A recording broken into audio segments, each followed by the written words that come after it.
Good evening and welcome to RSBN Live. I'm Matthew Alvarez looking at 1600 Pennsylvania Avenue. What a beautiful scene that is right now on this fall day as the sun is getting ready to go down in various parts of the country. At 6 o'clock, the president will deliver remarks at the McDonald's Impact Summit in Washington, D.C. The White House says the commander-in-chief will be speaking about the economy and more. Speaking of food and speaking of a look there, maybe of Thanksgiving. Thanksgiving is 10 days away. So, of course, millions of families across America will sit around that dinner table next Thursday and say what they're thankful for. And since most of us won't be sitting around the same table, I thought we'd do that quickly here as we get kick-started for this broadcast on this Monday, November 17th. So if you'd like, in the comment section, wherever you're watching live right now, let's type things that we're thankful for. I'll start with some of my list here. Thank God for freedom. Thank God for family. Thank God for 1776. Thank God for the United States Constitution. Thank God for the Bible. Thank God for conservative media. And of course, that list goes on. So whatever you're thankful for, go ahead and type that in if you'd like. And since we're on a light note right now, trust me, there's a ton of news going on. But today's a McDonald's Impact Summit. So what's your favorite? Is it McDonald's or is it Burger King? Or is it Wendy's or Chick-fil-A? Who knows? Go ahead and type there what you'd like. And the director just said in my ear, Culver's. So for those of you that don't know, Culver's is, I guess, down here in the South. I don't know where else it is, but the director likes Culver's. So he says the Northwest. Okay. And then also, how about Cane's? Anyway, enough of that stuff. But I mean, this is the McDonald's Impact Summit. We're going to hear from President Trump at about 6 o'clock. Speaking of time frames, so 10 days until Thanksgiving.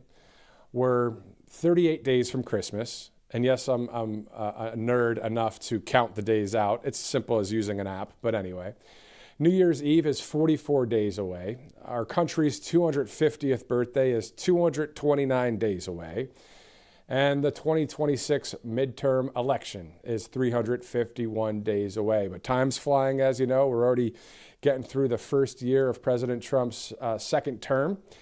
And we're monitoring a lot of news out there, of course. We've been tracking it here at Right Side Broadcasting Network, all for God, family, faith, country, and freedom. So here are a few stories we're tracking this week, of course. The U.S. House of Representatives is expected to vote whether or not to release the Epstein files. Of course, a big story that will happen this week. We'll track and see when that happens. Also, in other news, Tucker Carlson released a ton of correspondence on his show recently. Dozens and dozens of online posts from Thomas Crooks posted leading up to the attempted assassination of President Trump in Butler, Pennsylvania. And then, of course, we're waiting for any more information out of that. We won't ever forget that day as well, the great patriot Corey Compantore, who lost his life protecting his family there. And of course, we'll never forget what happened more than a year later in Utah when the late, great Charlie Kirk was taken from us. Of course, an icon of free speech, both Corey and Charlie and many Americans always on our minds as we are on the right side of history, you know, and we're seeing a lot of people wake up even to this day and say, wow, didn't know it was like that. And so now we're being able to, you know, track a lot of different stories covering the White House today, of course. You saw that coverage earlier with Robert McNeely as the president was talking about FIFA. And that, of course, that's a huge, huge sport and a huge championship coming up. A lot going to happen over the next few years, of course, just in the sports world. But let's shift now to the United States Department of Homeland Security for an update. Let's take a look. Hi, I'm Lauren Bick, Deputy Assistant Secretary at the Department of Homeland Security. And I'm here to set the record straight on a few fake news stories from this week. First, we have another disgusting pepper spray hoax. Guys, ICE does not pepper spray children. Here are the facts. During an operation, rioters began throwing objects at agents and blocking the road. This did not occur in a Sam's Club parking lot. Border Patrol deployed crowd control measures and safely cleared the area. When rioters impede law enforcement operations, they are putting others in danger. These journalists should stop smearing ICE law enforcement and start covering the facts. Our next fake news story is truly insane. Imagine faking a seizure to help a criminal escape justice. The target of this operation was a dangerous criminal illegal alien from Ecuador who stabbed her co-worker repeatedly with a pair of scissors and then threw a trash can at her. Emergency medical personnel on the scene found no legitimate medical episode. ICE called 911, and this illegal alien even refused any medical care. Once again, the fake news completely failed to report the facts. Last but not least, the New York Times ran a ridiculous piece about this illegal alien, who, by the way, looks like he's sitting on a throne, claiming he's quote-unquote living in a nightmare. This man broke the law when he illegally entered the U.S. through the southern border. All of his claims were heard and found not to be valid. What's missing from this headline is the majority of illegal aliens on this flight were known or suspected terrorists and human smugglers. DHS will not cower to disgusting lies and smears from radical journalist hacks and sanctuary politicians. President Trump and Secretary Noem will continue to remove dangerous criminal illegal aliens from our nation and protect American citizens. Tune in next week where we debunk more lies and fake news stories.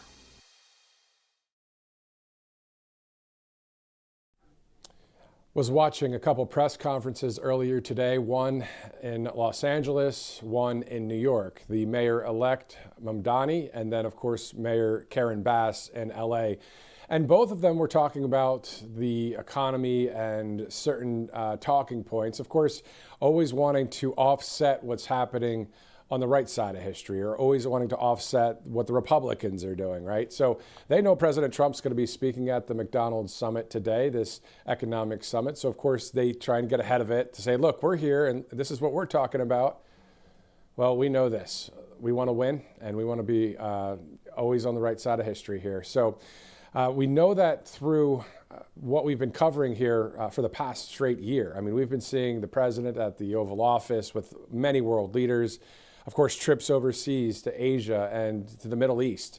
A lot of great accomplishments there. And we're also, of course, monitoring a number of stories here domestically. So that's our job here at Right Side Broadcasting Network, of course, to report the news. And of course, when there's time to share opinion or editorial, we'll do that. But right now, the biggest editorial I can say is check out that gorgeous building right there. White House is looking beautiful with the beautiful trees just around it. My wife and I and the family, we were taking a walk earlier today in Alabama. Gorgeous weather and beautiful foliage down here in Alabama. Again, there's a lot of stories to talk about, but we're going to stick to the script today, even though I don't really have a teleprompter or a script to read from. I have a few notes, but let's get on with it, huh? Let's go from the Department of Homeland Security to get an update from the streets of Los Angeles by way of the United States Customs and Border Protection. Let's take a look. Staring blindly into space. This is our country. Nobody's taking me, continue to take me. It's our country. Nobody tells us where to go, when to go, how to go in our country. Wondering how much I didn't see anyone even bat an eye. That's the way it is with professional operators such as all of you. 25 or 624. So, did good. We made arrests this morning. Illegal aliens in the Title 8 mission. Then guess what we did? We went back to a little village and did it again. That is the way this team operates.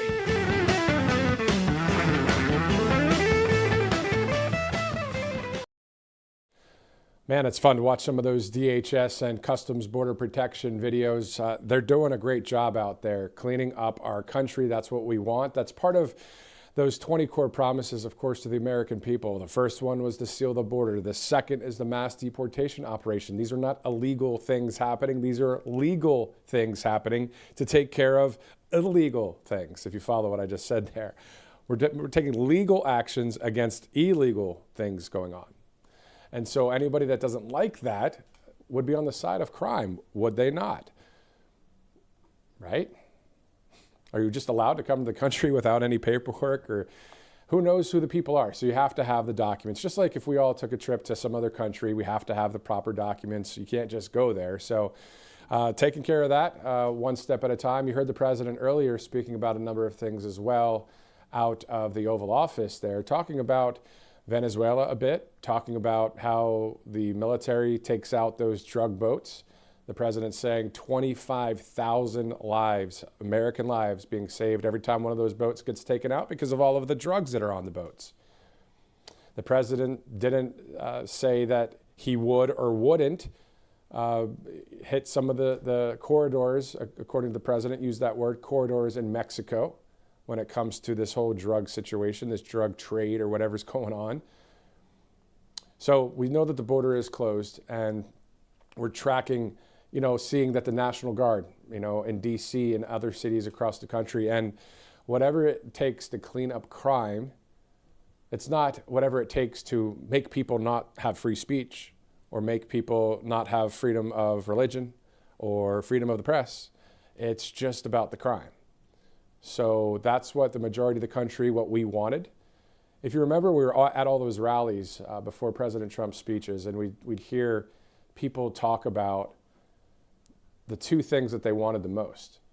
One of them was they were concerned about the immigration situation.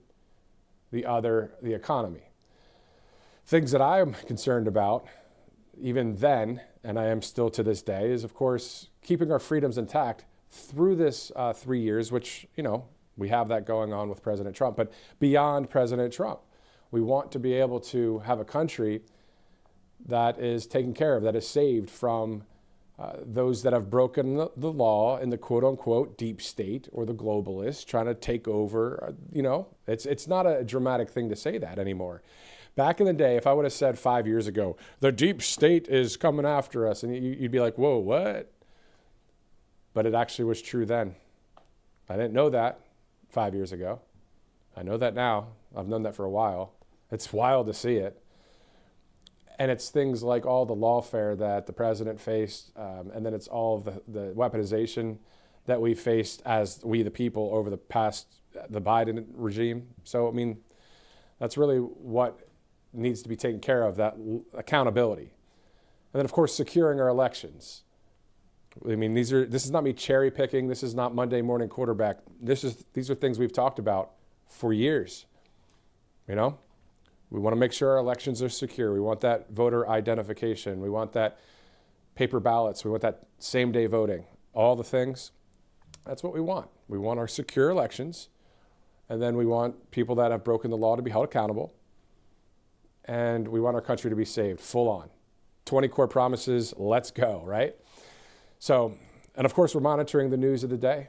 And we're monitoring what's going to happen this week. What will happen there when it comes to the House of Representatives, the vote on the Epstein files? We'll follow the story because that's what's happening. So let's go to a couple of our sponsors as we await some of our live interviews here on Right Side Broadcasting Network. Let's go to All Family Pharmacy. Of course, we're heading into the holiday season.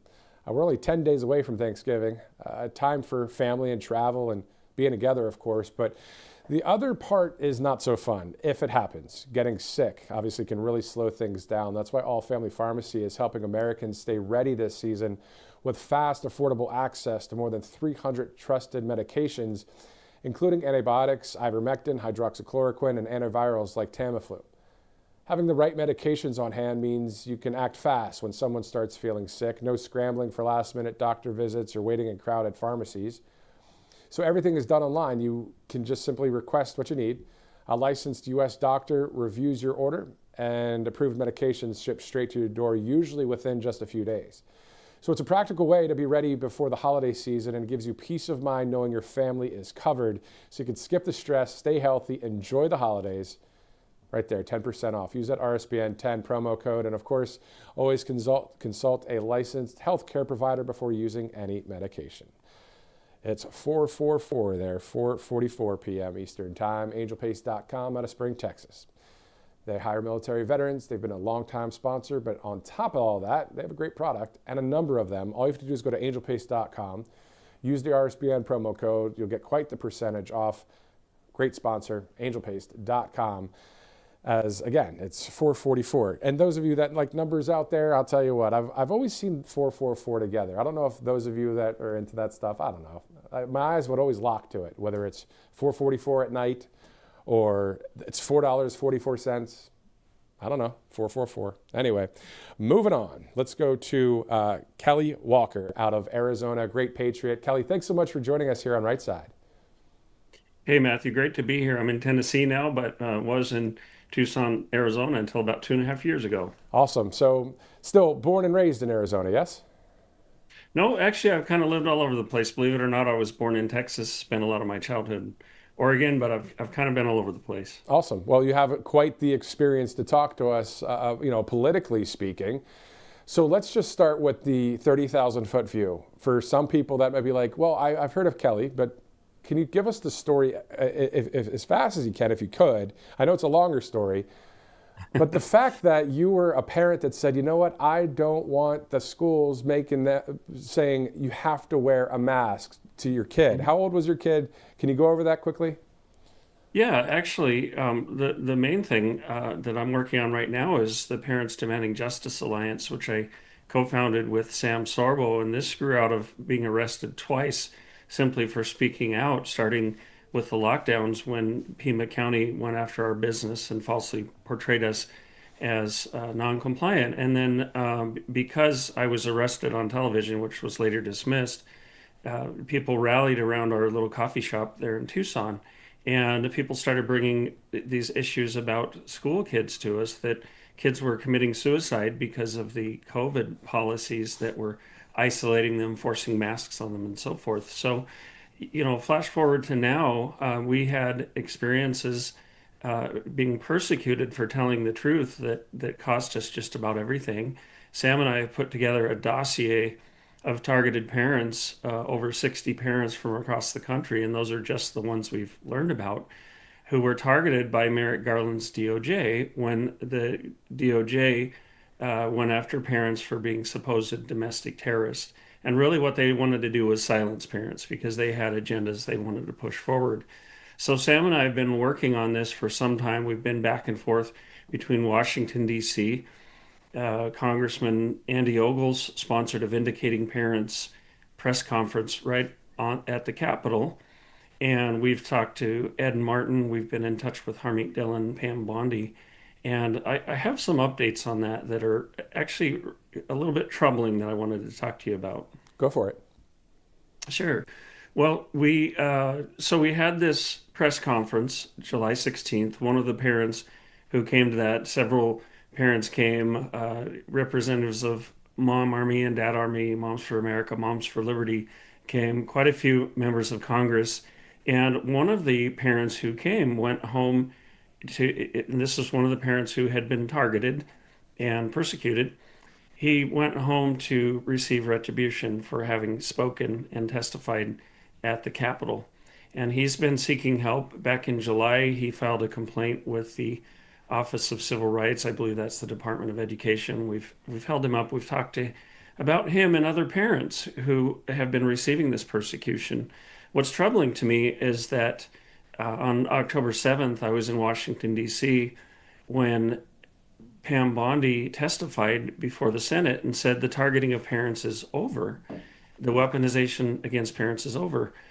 Now, the Weaponization Working Group is charged with taking care of this issue for parents. It's one of the campaign promises to do this. Kash Patel, during his confirmation hearings, told Senator Hawley that he was going to investigate this. So far, nothing's been done. We had, through some of the administration, a hearing lined up for parents to be able to tell Pam Bondi directly what they had experienced. And that hearing got canceled, and the excuse was because the government shut down.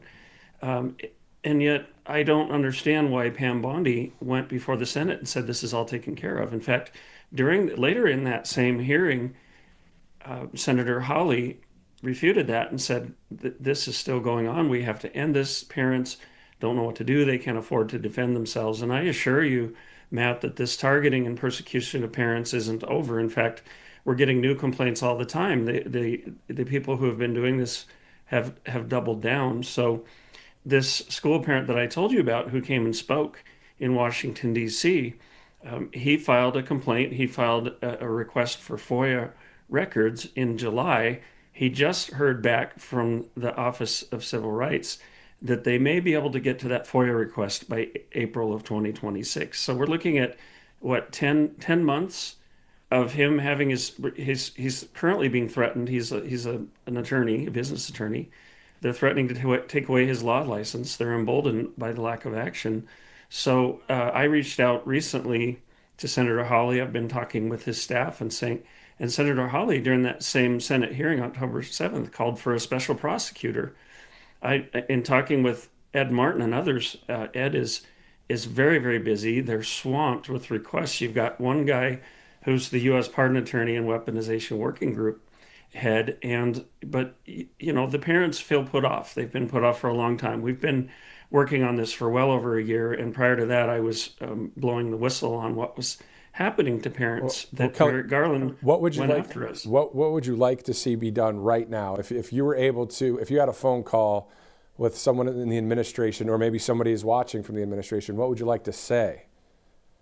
Well, first of all, I would go to realfreedomtalk.com and go to the Parents Demanding Justice Alliance page. I drafted, with Sam's help, an executive order that would be easy for the president to proclaim. Sam said that President Trump is the parent in chief, and he should be holding a ceremony honoring these parents, because these parents, including myself, we gave everything to defend this country, to push forward the American First agenda, you might say the MAGA agenda. And we have people on our list who are Democrats and independents and such as well. So that needs to be done. I was also promised that Pam Bondi would read a statement apologizing to these parents on behalf of the DOJ. Not that this administration is responsible for it, but overall the government is. That hasn't happened. I drafted that statement.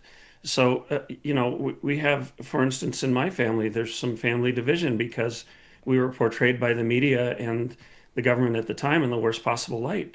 Just an apology from the government saying, look, we're sorry this happened to parents, and then honoring the parents could restore family relationships. People lost jobs, people lost homes, they have huge legal bills.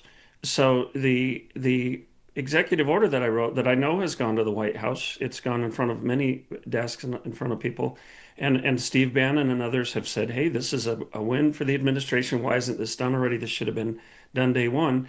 It honors these parents, it provides some restitution, and it provides a path for getting some justice. Because, look, AFL, Americans for Liberty, I believe it is, nonprofit law firm, exposed what we have also, if you go to realfreedomtalk.com, you'll see a lot about it, that Merrick Garland and his crew blew through recommendations by DOJ lawyers not to go after these parents, that there was no constitutional basis for it, and they did it anyway.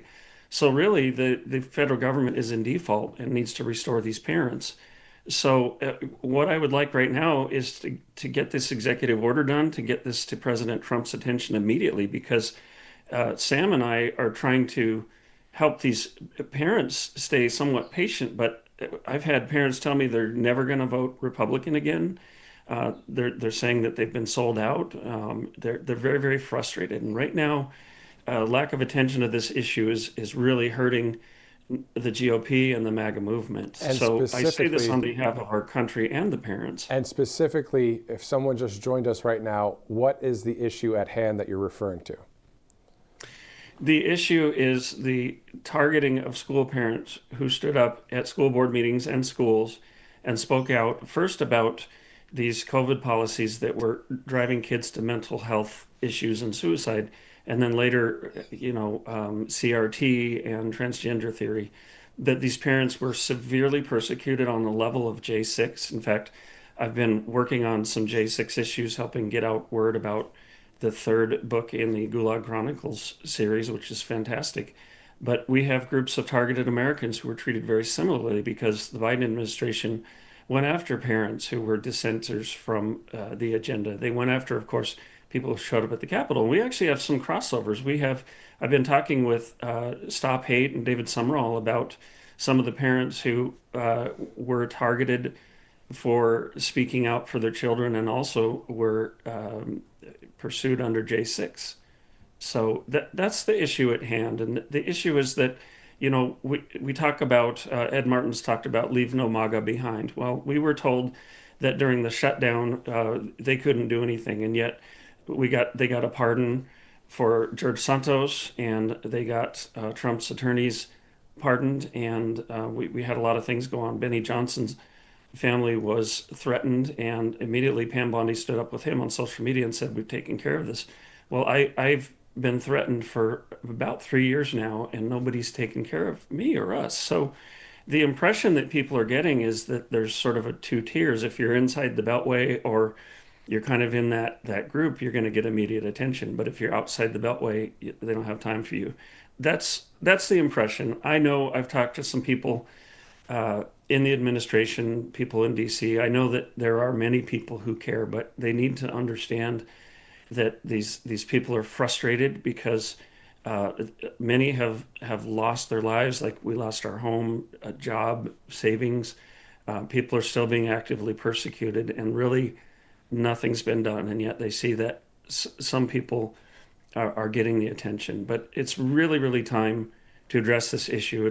It's really, I can understand the administration's busy, but there are some very simple things that haven't been done, like even writing letters to some of the people who've been persecuting these parents for the DOJ to say, to school districts, you're under investigation. We're going to look into this. So, really this needs to happen, and it needs to start happening this week. Is this a local, county, municipal, borough, state level thing to really be taken care of? And from the federal government's perspective, it would be, notification and just support for, and to shed a light on.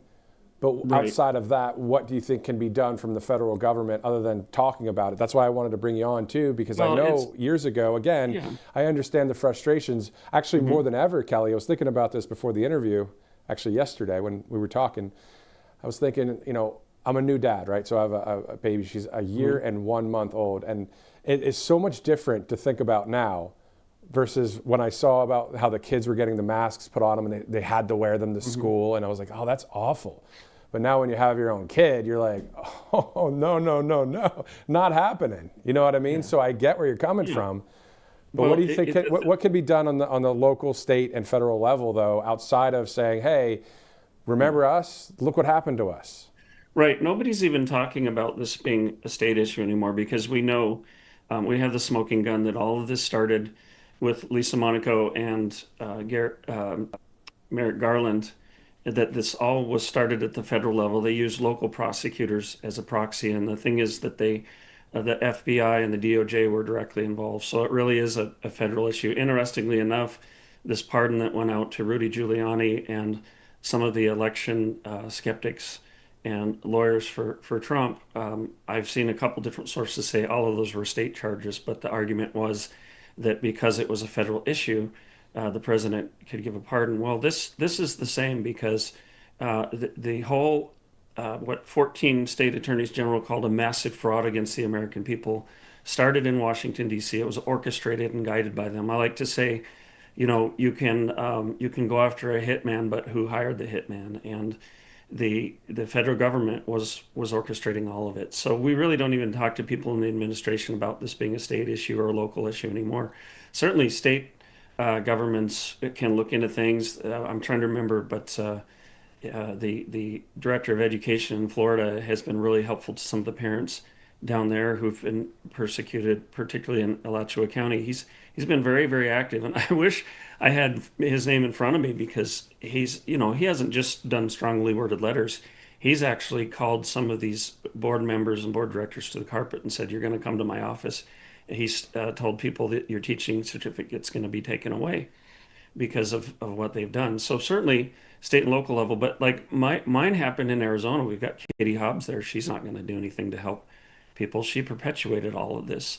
So honestly, we're talking to a number of people in Washington, D.C. Sam's Sorbel's flying up to D.C. again this week, and we need action, and we need it now. And we want to work with the administration, but increasingly we have parents throwing up their hands and saying, the government doesn't care about me, I'm going to get a lawyer, or I'm going to go on the media. And it's, already there are a lot of voices complaining right now about the administration. We don't need it anymore. So dealing with this issue can be relatively simple. Sam and I and others, many others, are involved in the Parents Demanding Justice Alliance. We've done so much of the homework. It really just needs to get done now, and it's going to be a win for the country. And finally, if I'm picking up what you're putting down, basically prosecutions against those that have broken the law with the evidence and receipts in the court of law that came against the families there. I mean, ending the weaponization of government is number 9 out of the 20 core promises to the people from President Trump and the RNC. So are you saying you'd like to also see justice be served, truth, justice, and the American way? Yeah, I sort of have 3 levels. In the short term, we need this executive order. We need the president to sign that and have the ceremony honoring parents, because this is going to take a lot of immediate pressure and suffering off of them. And I mean, the suffering, like we've had 3 parents already commit suicide out of hopelessness for what's happened to them. That's short term.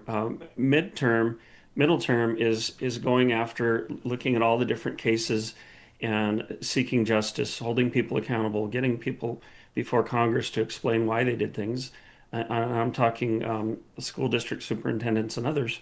And then the long range is, I've spoken with Eli Crane and others about this, Paul Gosar, Andy Biggs, a number of people, that we need legislation to ensure this never happens again. So we've been working very hard on these things. We've laid a lot of the groundwork. And, recently, Matt, the Senate slipped in a rider on the new budget bill, or the new spending bill, whereby senators can sue for up to $500,000 per infraction for having their phones tapped, that the federal government can't claim immunity.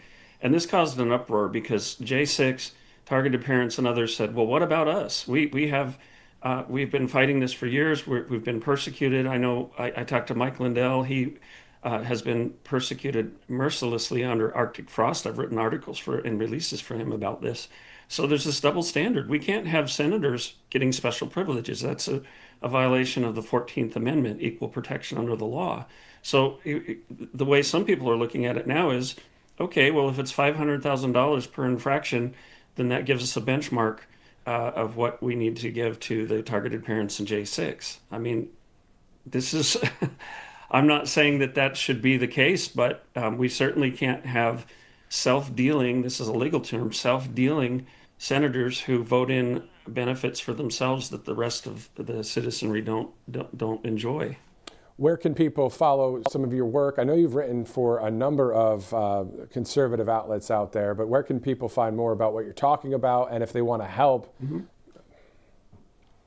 Yeah, go to realfreedomtalk.com and go to the Parents Demanding Justice Alliance page. Thanks to Sam Sorbo, the Parents Demanding Justice Alliance is a nonprofit, and we are looking for donations, and it's for simple things. We're not building a huge infrastructure. We're talking about tires on cars, gasoline to get to Washington, plane tickets to go fight for these parents. We really aren't building an empire. We're simply trying to bring some due relief and justice for parents who really did the right thing, who stood up for our nation's children and still are feeling like nobody cares. And I do believe some care, but it's time. It's time to put this issue to bed and honor our parents, because the whole word economy is based on the Greek word oikos, which means home. If we can't protect our homes and our families, then we don't have a nation. All for God, family, country, and freedom. Kelly Walker, thanks again for joining us. I'll talk to you later. Thank you, Matt. Thank you. Great points there. I mean, really, you're protecting your home, right? And so this is one way of doing it. So great to speak with him there.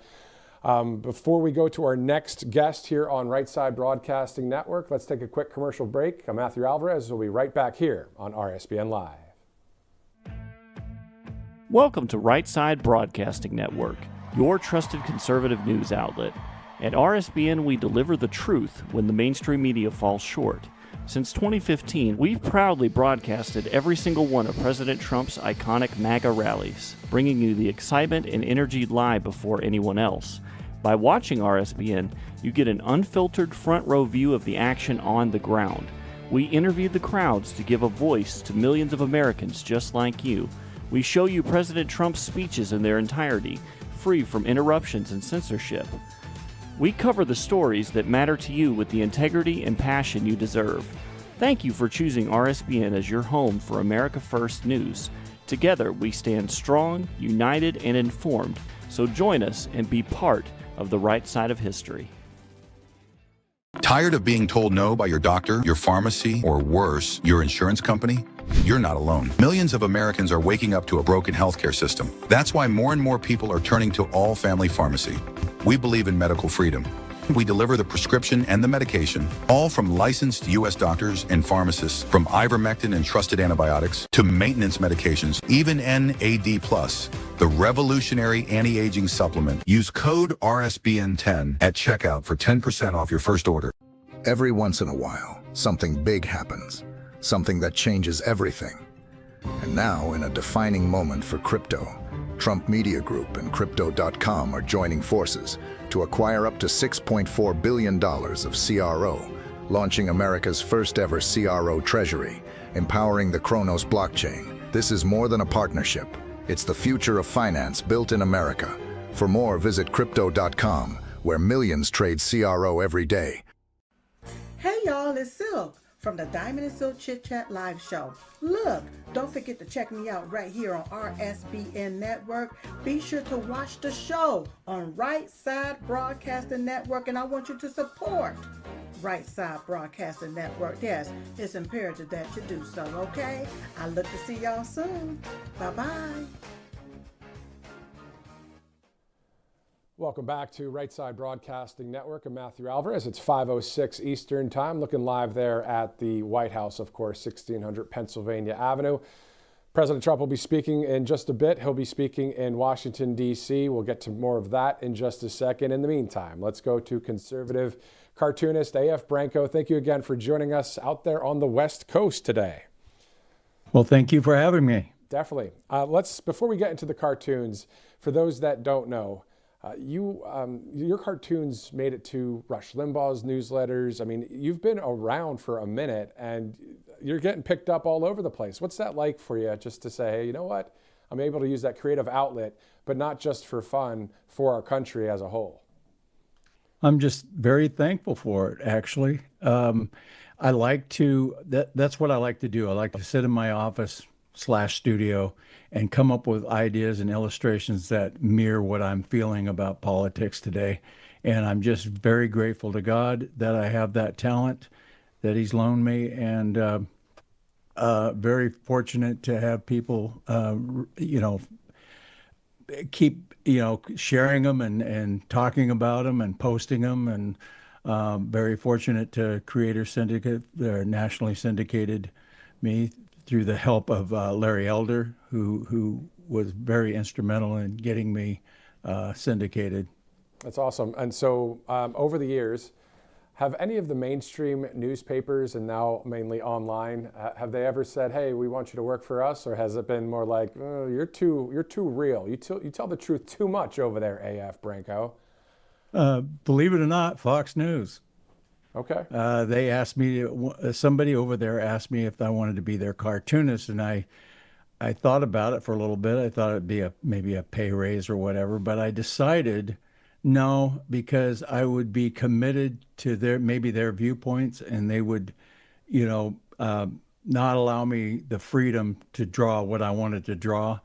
So I opted out of it, and so they got a syndication through Creators, and they started posting my cartoons. Well, they did that for about a year, and eventually my cartoons became a little bit too stout for them. But I'm glad I didn't commit to them. I mean, I appreciate Fox News sometimes, and I'm just glad that I'm still a free agent, syndicated through Creators. Yeah, with what, more than 250,000, or at least 250,000 followers on Truth Social. Are you on X, or are you just on Truth? Because I was looking for you on X. I am on X, AF Branco. Okay, yeah, cool. At AF Branco. Okay, I looked for A you as an the other apple, day. F as in Frank. Okay, yeah. awesome. I'll follow you. Yeah, I'll follow you same soon. I here. jumped back on X after maybe a little bit of a hiatus. I've been on Truth Social for 3 straight years. I love Truth. I always will. But Yep. having a presence on X is always good too. There's just a lot going on, of course, out there in the world. All right, so can you tell us, before we get into some of the cartoons, what year was it that you finally got on top of this thing and said, you know what, this is what I'm doing? Well, it was kind of an accident. I started out just I was laid off from my job, and I just started getting back into drawing because I've always been somewhat of an illustrator, and I just got back into it and started posting them on Facebook. At that time, Facebook and Twitter and social media just started coming around, and that was like 2010. And it isn't what it is today.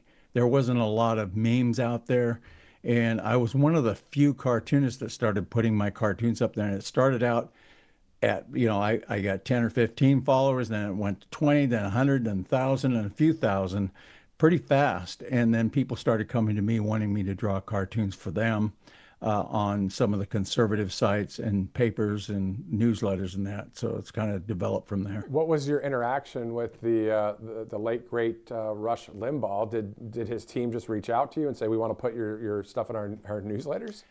No, they didn't reach out to me at all. I just, somebody let me know through social media that my cartoon was in the Rush Limbaugh newsletter. And I said, really? Because at that time, I received the Rush Limbaugh letter, and I hadn't received mine yet.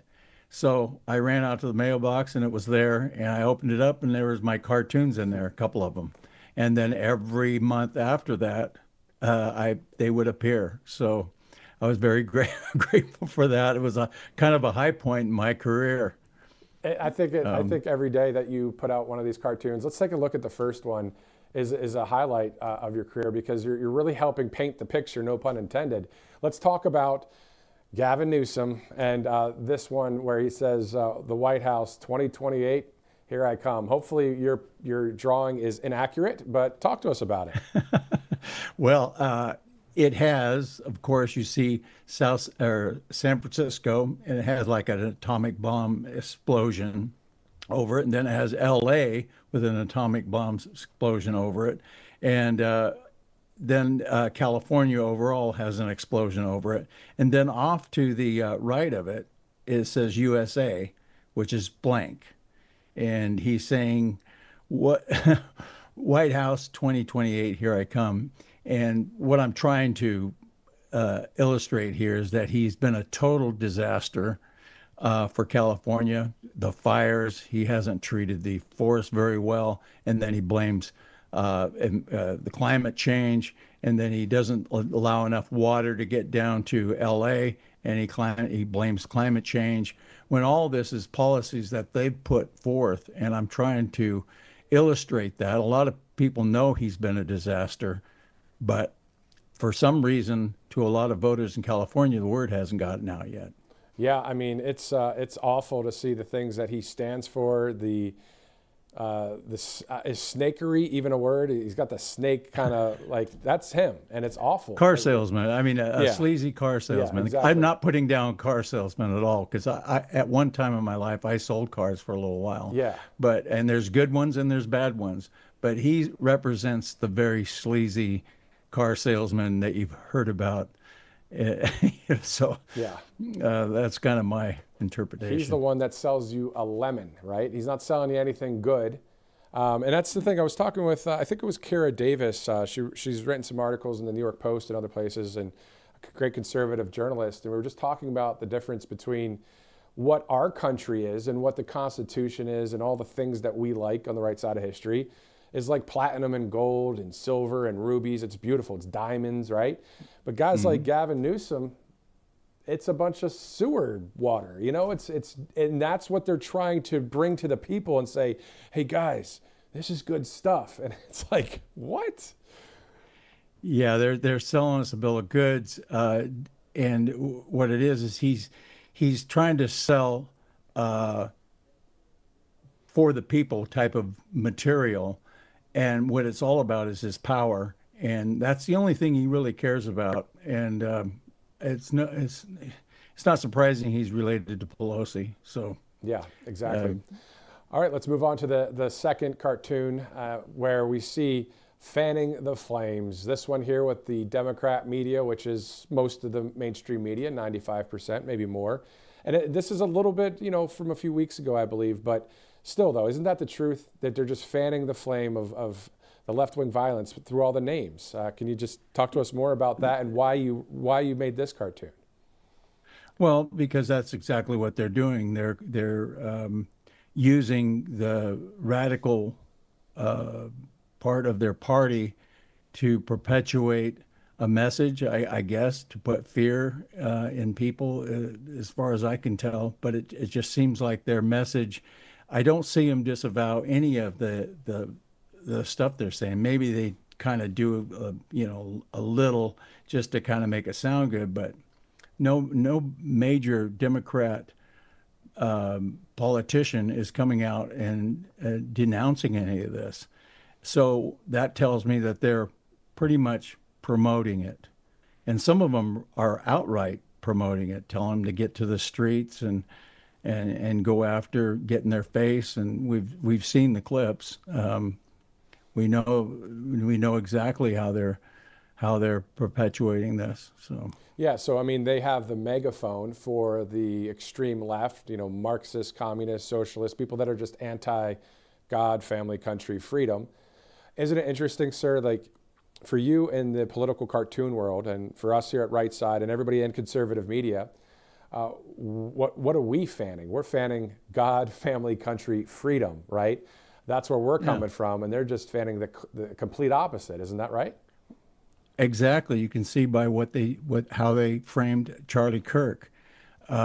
So many people were celebrating his death when all he was advocating is for a discussion, debate, and talking back and forth. If you're not talking, you're shooting, or that's where violence comes from. So he was promoting debate, and Democrats really don't. It's not just Democrats, it's the whole left side. They don't want to debate. They just want to shut down debate, and you accept what they say, or we're going to ostracize you. We're going to give you removed from social media. You're going to lose your job if you don't agree with us.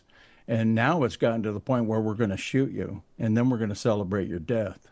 It's awful. It's awful. And you think about what we were just talking about, truth versus lies, freedom versus tyranny. And no wonder, on the left side of history, when it comes to mainstream media, they have the huge megaphone, they have the Democrats, and they've been running the show for a long time. Well, now we're going against that system, as you see, and as you've been doing. And no wonder they want to censor or stop any of that truth from just getting out. The telling it like it is. Sir, isn't that what you want to hear as a citizen of this country? People that are in conservative media and in podcasts and your cartoons, we just want to tell it like it is, just like we the people are talking out there on the streets. And that's why people are gravitating to the alternative media, like yourself, and social media, because the podcast, the conservative podcast, they don't trust the mainstream media anymore. They've been lying to them, still lying to them. And when anybody gets, finds the red pill, they realize that that's what their total propaganda, MSNBC or MS Now, much of CNN, and much of the left media is all about propagating something that isn't real. Where now we have an alternative. We can go to other media and find out what's truth and get into the weeds of what's really happening. Especially you see that with the Epstein file debacle, where Democrats are trying to attach Trump to the Epstein files, and that's kind of blowing up in their face. And we're seeing like the conservative media on the side of we the people, and we the people on the side of conservative media, and we outnumber all. I mean, if you look at the past 3 elections, you can tell that we won all 3 of them. Of course, we know what happened in 2020, but the majority of the country is on the side of conservative media, but conservative media is probably about that versus mainstream media. But we're chipping away, you know what I mean? And how do you think it's going out there for conservative media as they keep chipping away, whether it's right here at RSBN or other outlets or podcasts or whatever? Well, I think majority of the country are finding other alternatives to the mainstream media, or they're looking at, or they're able to get into social media and find other viewpoints more so than ever. So it was always the big three, always monopolized the news, and they don't have that anymore. That probably started with Rush Limbaugh and has just migrated into a lot more information for people to choose from. And I think it goes beyond what people are really looking for. I think it kind of goes into other areas where they're looking at where they may not be noticing it, but it's kind of subliminally getting into their heads. So that's a good thing. Exactly. Let's talk about your book quickly before I let you go. You have a new book on the way. Can you tell us about it? Well, yeah. Friend of mine, Michael R. Morris and David S. Green, they put together this book with my help, and it has a lot of my cartoons in it. And it reads like 'Twas the Night Before Christmas, only it's Trump's night before Christmas. So it's a long poem, packed full of my illustrations, and just in time for Christmas. That's awesome. So where can people get that? Amazon. Awesome. Just put in Trump's night before Christmas and get an order. Conservative cartoonist A.F. Branco, thanks again for joining us on Right Side. We'll talk to you again. Thank you. Thank you, sir. Great patriot out there on the West Coast with a lot of great work that you guys might see all over the place. Beautiful look at the White House tonight, 1600 Pennsylvania Avenue. All right, it's 5:21. We'll be going to the America First Policy Institute Chair Carla Sands, of course, former ambassador to Denmark under President Trump. She actually was just in El Salvador. So Carla joins the program now as it's, again, 5:21. What was it like in El Salvador? Of course, Nayib Bukele, a rock star for freedom. Matthew, he sure is. I was thrilled to be in El Salvador and meet so many wonderful people. I actually participated in something called the Parliamentary Intelligence Security Forum, and he had his entire cabinet there, including the Minister of Defense, his Minister of Justice, and his foreign minister. It was fantastic. His entire parliament was also there. So we had parliamentarians from 63 different countries, plus all of them from El Salvador. It was really encouraging to hear how he cleaned up a really gang-infested country. If you look at what's happening right now in Venezuela, even Guatemala, certainly Nicaragua, with the corruption and the crime that's running things, basically it's a criminal enterprise. Well, what he did was amazing. He's a Christian. He's actually a Palestinian Christian descendant. And I mean, I can't say enough good things. I was able to walk alone at night on the street safely. I don't think you can do that in most Central and South American countries. Yeah, I've been to Nicaragua back in the day on a missions trip. I was up, a little bit north of that in Mexico. I think it was San Juan as well. I've been all over the place around the world, but El Salvador, you think back in the day it was such a dangerous place. Now it's not. On top of that, outside of the crime, let's talk about the higher level crimes as well when it comes to maybe people that were in parliament. Wasn't it when Mr. Bukele became the president, he went in there, cleaned house, and I don't know if as a fact, maybe you do, but did some of them get locked up pretty quickly? I mean, at least they lost their jobs. I know that. He cleaned house. He not only cleaned house, he called the judiciary. The judges were ruling against him and stopping his initiatives to stop the crime because everybody was being paid off by the cartels and the gangs, these transnational gangs like MS-13, which came out of Los Angeles. But what he did is he called them a judicial cartel, and he worked through the system to get them out. And, you look at what's happening with President Trump's agenda and how he's trying to do good things on behalf of the American people, whether it's securing the border, sending foreign illegal immigrants, people that aren't born here, have no right to be here, broke into the country, send them out. The judges are stopping his agenda. Even when it comes to firing people that he has the right to fire as commander in chief, the judges are saying, no, you stop, you can't fire these people. So the judges are meddling in the presidential powers. And so far, the Supreme Court, We've won almost every case at the Supreme Court when it's been challenged, but really they should be stopping this because they are acting just like a judicial cartel doing the work of the radical Democrats in the United States. That's a great vantage point, because sometimes when we're so close to what's happening in the country, when you see right here, you can't see all about out here. And you helped paint the picture there. Yeah, I mean, and also holding people accountable that have broken the law, especially big names in the Biden regime and on. There's a lot of things that people are saying out there, including securing our elections. Let's talk about that. Again, voter ID. We can't repeat it enough about the securing our elections. The midterms are 300 plus days away, and that's a long time, but it still has to happen. You're so right. Look at what Gavin Newsom just tried to do, doing this Prop 50, and he has a lot of illegals voting. There's a lot of people on our side, the conservative side, the Republicans, that are trying to clean it up. But he is working to have people get ballots sent to their home, even if they don't ask. I talked to someone, she had 7 ballots come to her address. Wow. One person she knew, and it was a family member, and her own ballot, and the other 5 were people that either had never lived there or hadn't lived there in a long time. So we have to, and President Trump is actually suing at the Supreme Court to stop this, saying, hey, you shouldn't make, these areas where you're voting gerrymandered according to race. That's actually unconstitutional. We're supposed to be Americans, a melting pot, and not broken out according to race.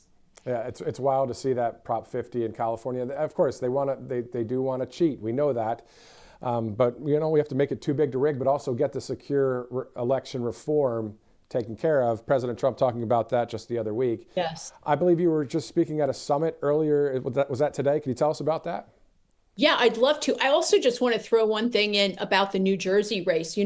We just saw Jack Ciattarelli lose that race by, I think it was 400,000 or 500,000 votes. And that was 400,000 or 500,000 more than have ever been received in a New Jersey election. So just like in 2020, when Joe Biden, what did somebody write a song? 81 million votes my ass, that he would get, 11 million more votes than any, candidate. And President Trump got more votes than Barack Obama, than himself, when he was just reelected. But in this last election in 2020, the prior election, Joe Biden got all these ballots, more than any Democratic candidate by far, before or after. Well, the same thing just happened in New Jersey. You look at the number of votes historically, this lady got like 400,000 or 500,000 more than any time in history in an off-year election, not even the midterms. That doesn't make sense to me. I think we have to really look at this and say, how did this happen? Who's voting in New Jersey? I know there were a lot of illegal immigrants that came in that were given Social Security numbers. And one of the Border Patrol men just testified in front of Congress that they were also told to register them to vote, if you can imagine. So illegal. I don't want to hear what you're saying. Criminal enterprise.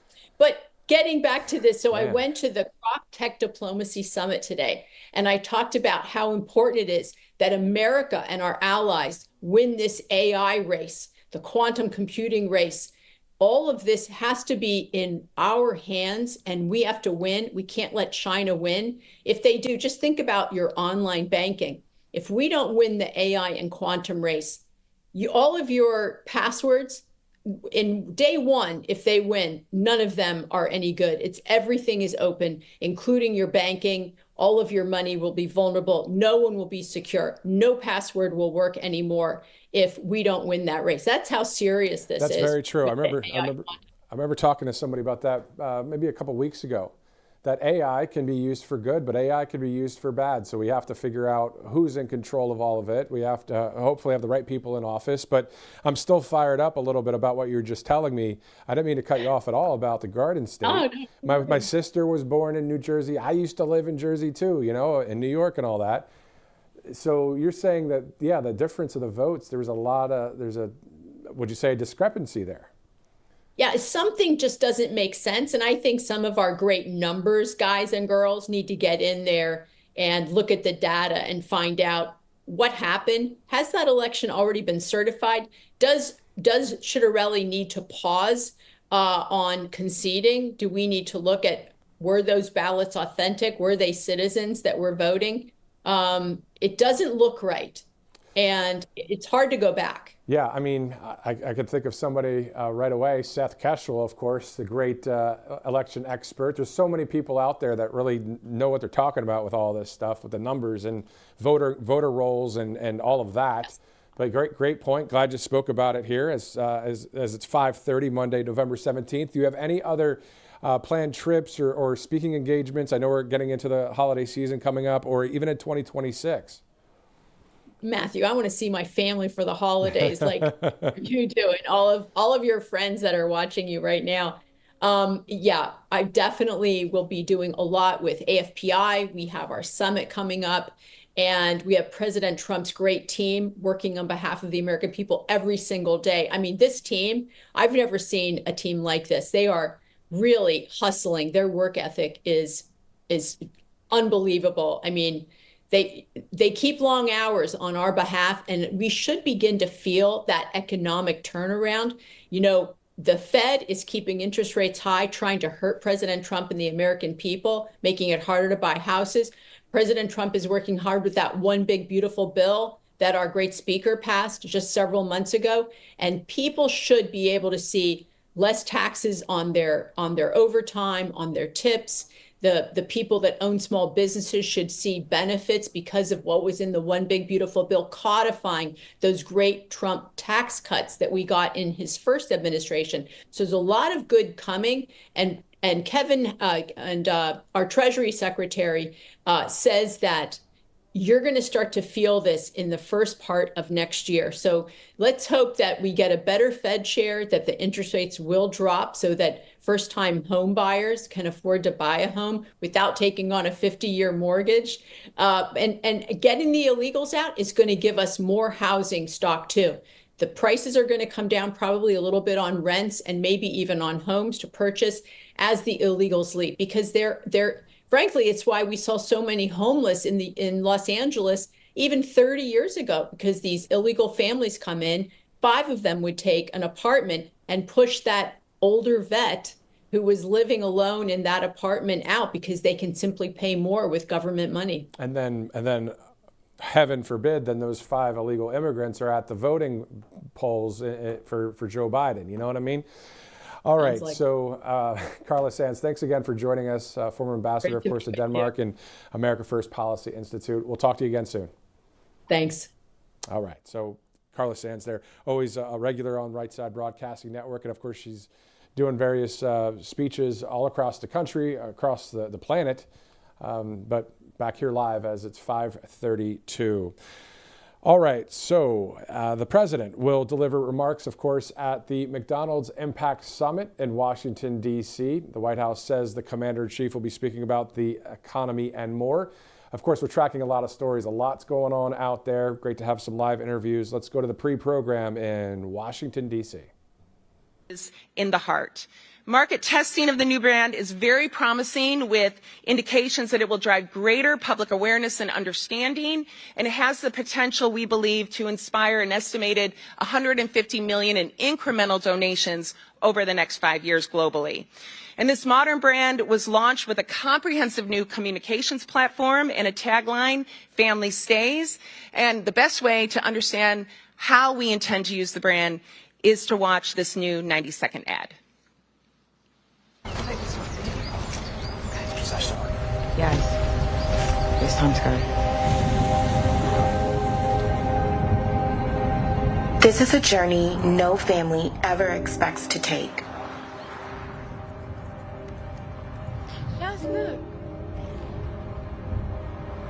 I know because my family has been where you are now.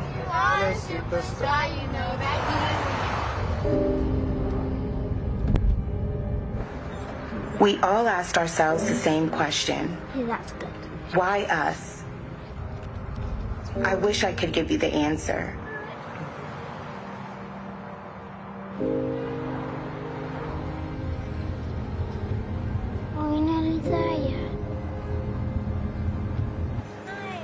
In our hardest moments, we found there was a whole community of support waiting for us, where we were strengthened by other families to keep going. Okay. You're very brave. Just remember that.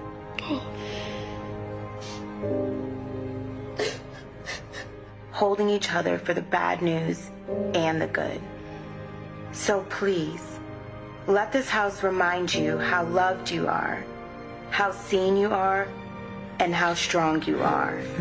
With all our love, from one Ronald McDonald House family who stayed to another. Pretty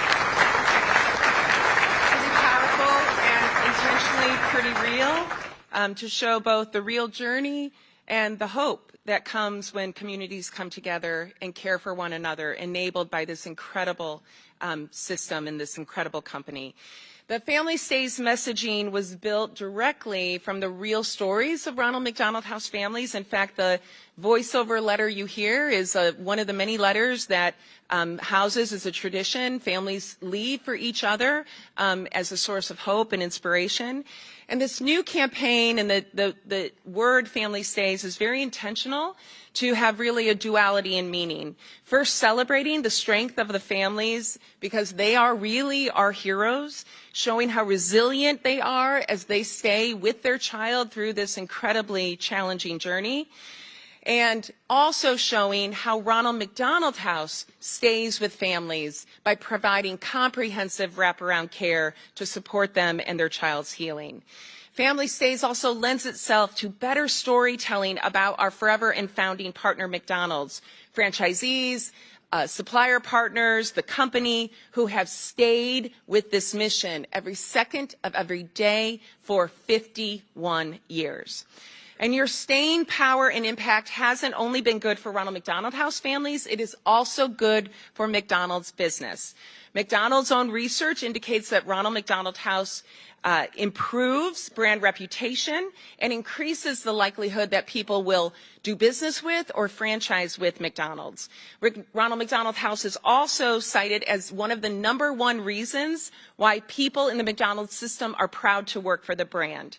And McDonald's promotional campaigns, including things like McHappy Day, which occurs in some other markets outside the U.S., as well as promotions here, are very effective drivers of guest counts and sales.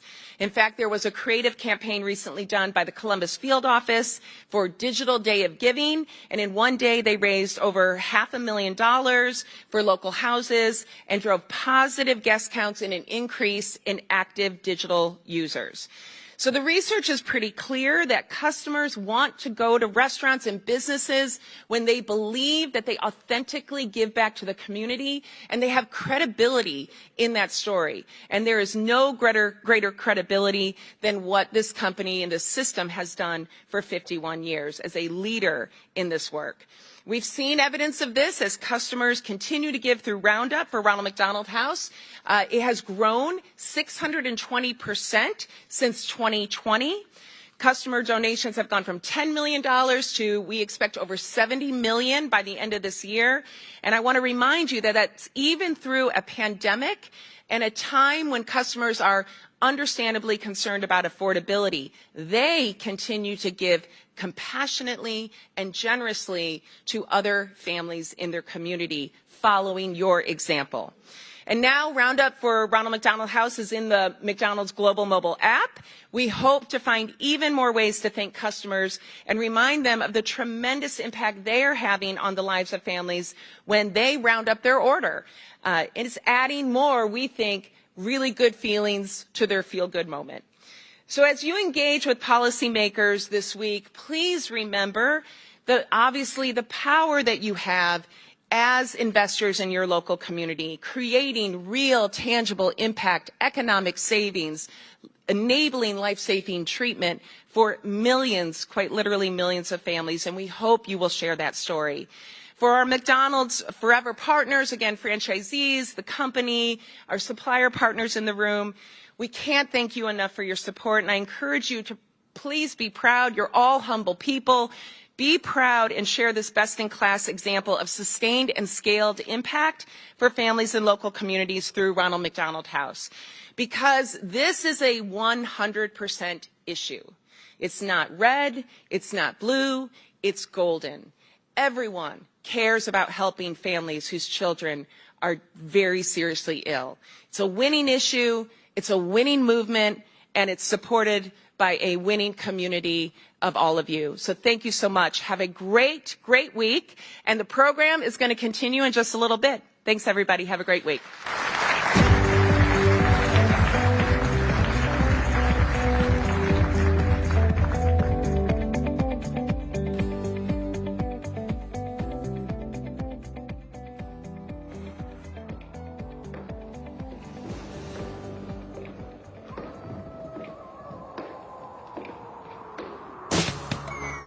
Well, good evening once again, and welcome to RSBN Live. I'm Matthew Alvarez. You're looking live there in Washington, D.C. Of course, the president's scheduled to speak at 6 o'clock Eastern Time at the McDonald's Impact Summit in Washington, D.C. Of course, the White House says the commander-in-chief will be speaking about the economy and more. Meantime, as we're talking about food a little bit with the McDonald's situation, their Thanksgiving, of course, is 10 days away. Millions of us, families out there across America, of course, sit around the dinner table next Thursday and say what they're thankful for. So since all of us aren't going to be sitting with each other, of course, why don't we do that quickly here, talk about the things that we're thankful about. Maybe just type it in the comment section below. Here are a few on my list. Thank God for freedom, for family, for 1776, for the U.S. Constitution, for the Bible. Thank God for conservative media. And of course, that list goes on. And speaking of typing, while you're watching right now, of course, there's a lot of big stories out there. We're monitoring all of it right now, a lot of it at least. Go ahead and put in the comment section on the most lightest note I think I've ever talked about here at the network. McDonald's or Burger King or Wendy's or Culver's. My director keeps saying Culver's. Or Taco Bell, whatever it is. What's your favorite fast food restaurant? That's not very good for Maha, I'm going to be honest, but I do like the fries at McDonald's and a Whopper at Burger King, and the list goes on. But anyway. All right, so the situation here, we have about 19 minutes until the president takes the stage. And since we're talking about the holidays and important dates, let's go over a few of the holidays coming up and important dates, and also how many days out we are until then. I just looked it up yesterday. Christmas is 38 days away. New Year's Eve, 44 days. Our country's 250th birthday is 229 days away, of course, July 4th, 2026. Speaking of 2026, the midterms, November 3rd, 351 days away. So time is flying. I can't believe the fact that New Year's Eve is 44 days away. What happened to 2025? That was a lot of news coverage we just did here at Right Side Broadcasting Network. Of course, we'll see the Commander-in-Chief walk out of that area there and onto the stage there in Washington. So we'll have the interview or the speech in its entirety. We may have another interview coming up. I can get that confirmed here in just a minute, and it would be out of the state of Alaska. So we'll see if we get the confirmation on that here shortly. Meantime, here are a few stories we're tracking this week. If you're just joining us, of course, the House of Representatives is expected to vote whether or not to release the Epstein files. Also, in other news, Tucker Carlson released a ton of correspondence on his show recently, as dozens and dozens of online posts from Thomas Crooks was these posts on YouTube leading up to the attempted assassination in Butler, Pennsylvania. Of course, we'll wait any more details from that. And then, of course, we won't ever forget Patriot Corey Compentori, who was killed that day protecting his family. That was coverage right here on Right Side Broadcasting Network. What a day that was on J13 last year. But back to the point of Corey, and of course, what happened more than a year later in Utah with the late, great Charlie Kirk. Two people, great patriots, on our minds, won't ever forget. And also the freedom, the icon of freedom Charlie Kirk is to this day.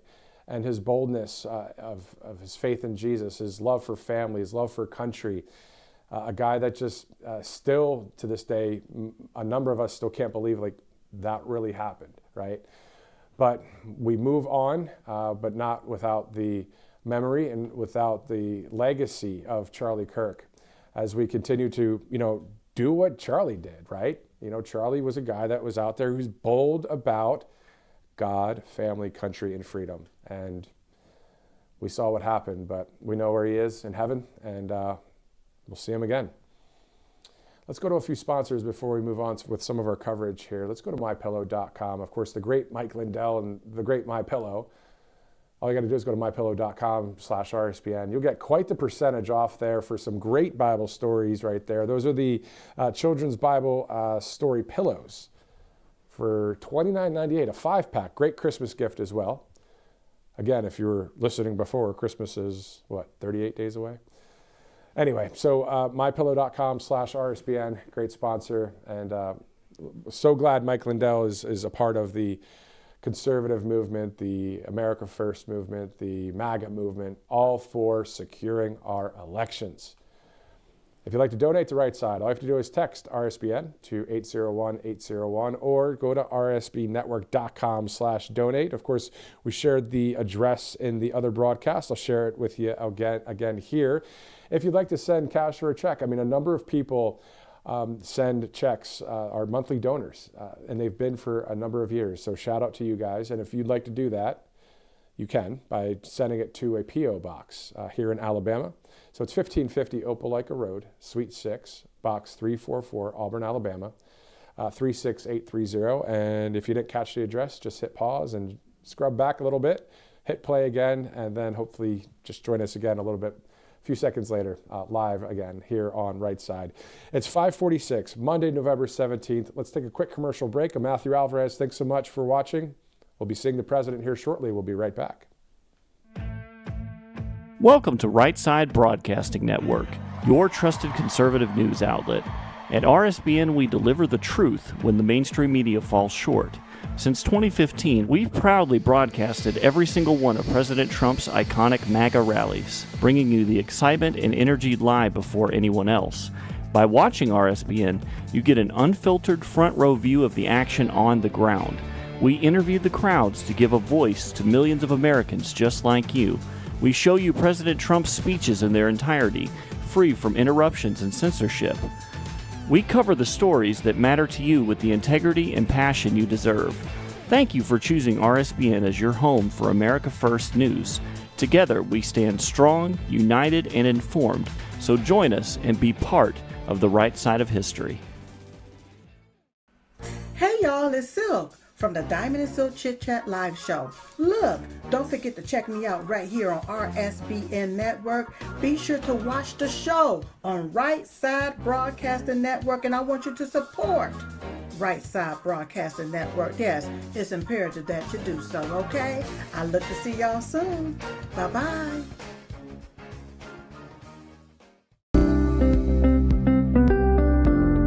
allfamilypharmacy.com/RSBN. You can scan that QR code now, RSBN10. That is the code, easy to remember, for 10% off. This is ivermectin, hydrochloroquine, antibiotics that will save you and yours from bacterial and viral infections, NAD+, and much, much more. 200 essential medications and emergency medical kits, the meds you trust delivered to your door.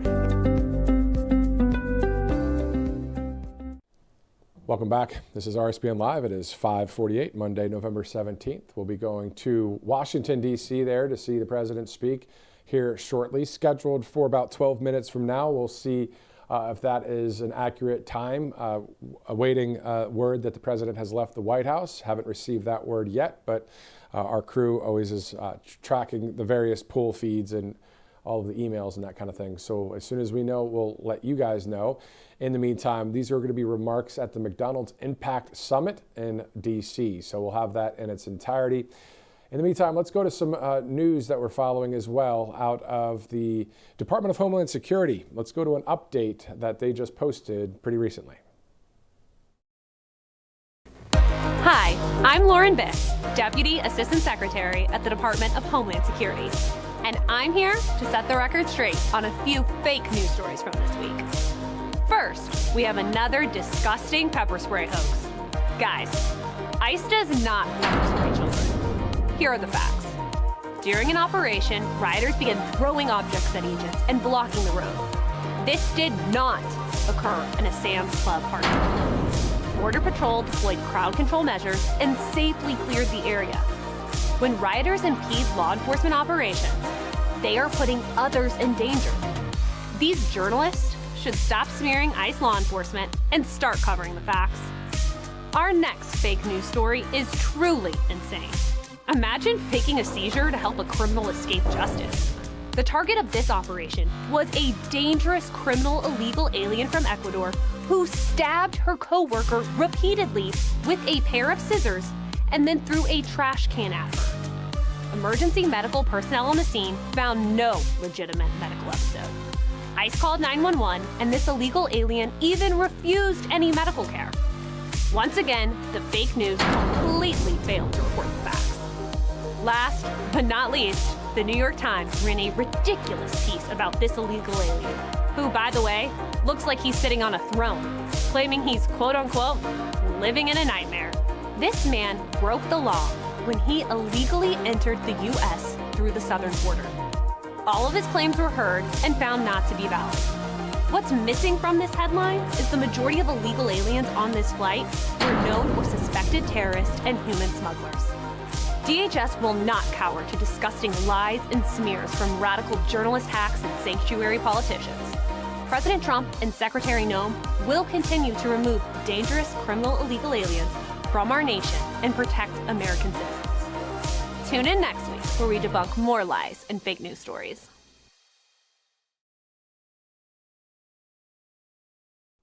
All right, we're about 9 minutes to the top of the hour there.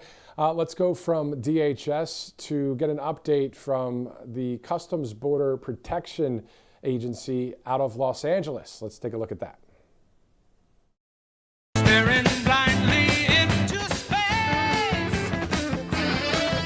This is our f***ing country. Nobody's taking me. Continue to take me. It's our f***ing country. Nobody tells us where to go, when to go, how to go in our country. I didn't see anyone even bat an eye. That's the way it is with professional operators such as all of you. 254624. Did good. We made arrests this morning, illegal aliens in the Title 8 mission. Then guess what we did? We went back to a little village and did it again. That is the way this team operates.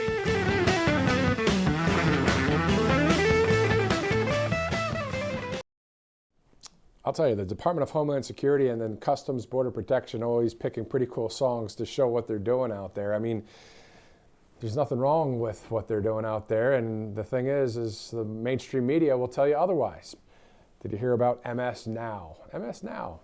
Interesting. MSNBC is now MS Now. Wonder if their ratings will go up.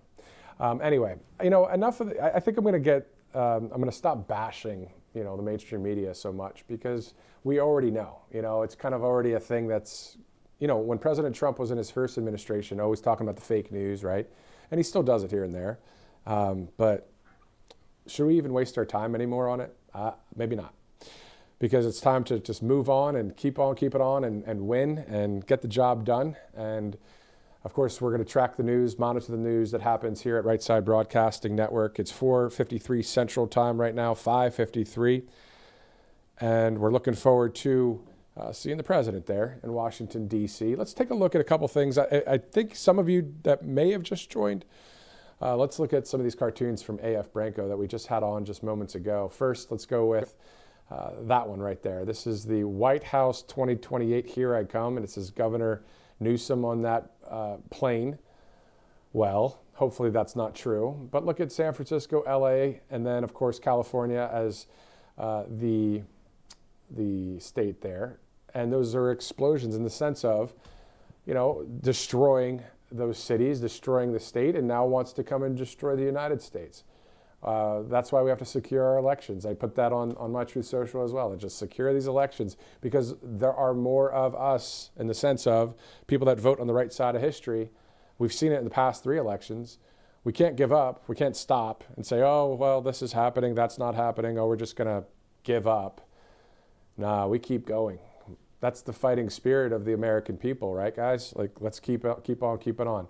Let's move to the next cartoon. This is from A.F. Branco, again, the conservative cartoonist. This is all about fanning the flame of left-wing violence. This is from a couple weeks ago.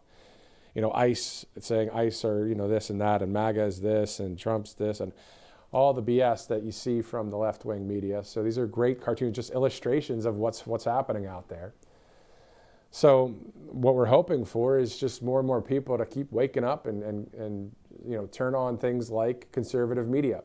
You know, it reminds me of when the late, great Pat Robinson of CBN interviewed the late, great Rush Limbaugh back in, I don't know if it was the 90s, 80s, I don't remember. But it was when Rush was just starting out. And Pat asked him, like, how did you like get to where you are? Like, what's going on? It's like an overnight success. How did this happen? And Rush Limbaugh was saying simply that there was just no conservative voice for the people. We know the usual suspects. We know the mainstream media. And there was just nobody really on that right side of history doing that. And then enter Rush Limbaugh. And the rest is history, because there are a number of people now in conservative media. We lost a great one in Charlie Kirk. But there's many people out there. We're all on the same team of speaking truth into darkness, speaking light into darkness, and, you know, covering what's going on out there in the world. And one thing that we won't lose, or at least I don't want to lose ever, no matter what, is the connection with you guys, because I am you as well. I don't know if I'm verbalizing it or articulating it perfectly, but we are we the people. And so, yeah, there's no corporate sponsor that says you're not allowed to talk that or say this. Nah. And that's why A.F. Branco, he was one of the cable outlets, was like, hey, we want to hire you. And this is the conservative cartoonist. Again, his cartoons making it into the newsletter of the late, great Rush Limbaugh back in the day. And he said, no, I don't want to work with a place that will control my speech, censor my speech. You have to have that freedom. If you're based, as they say, right? Or if you're on the right side of history, or if you're just, I don't know, just someone that loves God, country, family, freedom, and wants to do the right thing. And no matter what journey you've been through, no matter what you've been through in your life, the ups and downs and all that stuff, but you just keep on going. And you got that kind of heart, and you want to win, and you want to keep the freedoms for our nation moving forward, you don't want to have anybody come in there and say, oh, you're not allowed to say this and do this. That's why probably sometimes when I get like a little bit more, you know, I don't know if you want to call it excited, but when I do that, it's because for years, if you're getting pushed down on from the mainstream media for years, or you keep hearing in the newsroom, oh, Trump, or oh, MAGA, or oh, this, or oh, that. One of the places just recently, and I won't even name names because I'm not trying to really dig it up, but I'm just trying to make the point, they cheered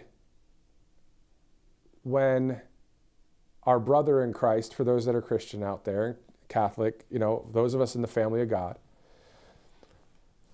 they cheered in that newsroom, and it was caught on tape. It was a live stream that they were doing there. And then when President Trump said that we'd lost Charlie, they cheered in that newsroom. If you want to know who it is, you look it up. I don't want to name names. I don't care about that right now. I'm just trying to make a point of, we know that for years and years and years, a number of people that worked in mainstream media, like myself and others, I got pushed down on. No. We're going to cover it. You got to be fair. You got to be balanced with this story. Well, the truth is simply this, and why do we have to bring in this other angle? Sure, okay, I'll bring in the other angle, but we know what the truth is behind it. But here at Right Side and here in conservative media, no wonder, you know, I keep saying, oh my, it's almost, you got to pinch yourself sometimes, because I'm talking about God, family, country, and freedom on a national outlet with millions of subscribers, millions of followers on social media, meeting people, you know, like Robert McNeely here, worked at Truth Social, worked at tvOS, now works at Right Side, you know. Christina Loren, another great host. Megan Kohler, people that are saying, you know what, I'm not going to work in mainstream media, like Christina Loren. And there's others, of course, at other conservative outlets. You know, I get there's competition, trust me, but what I like is that we're allowed to speak our mind freely.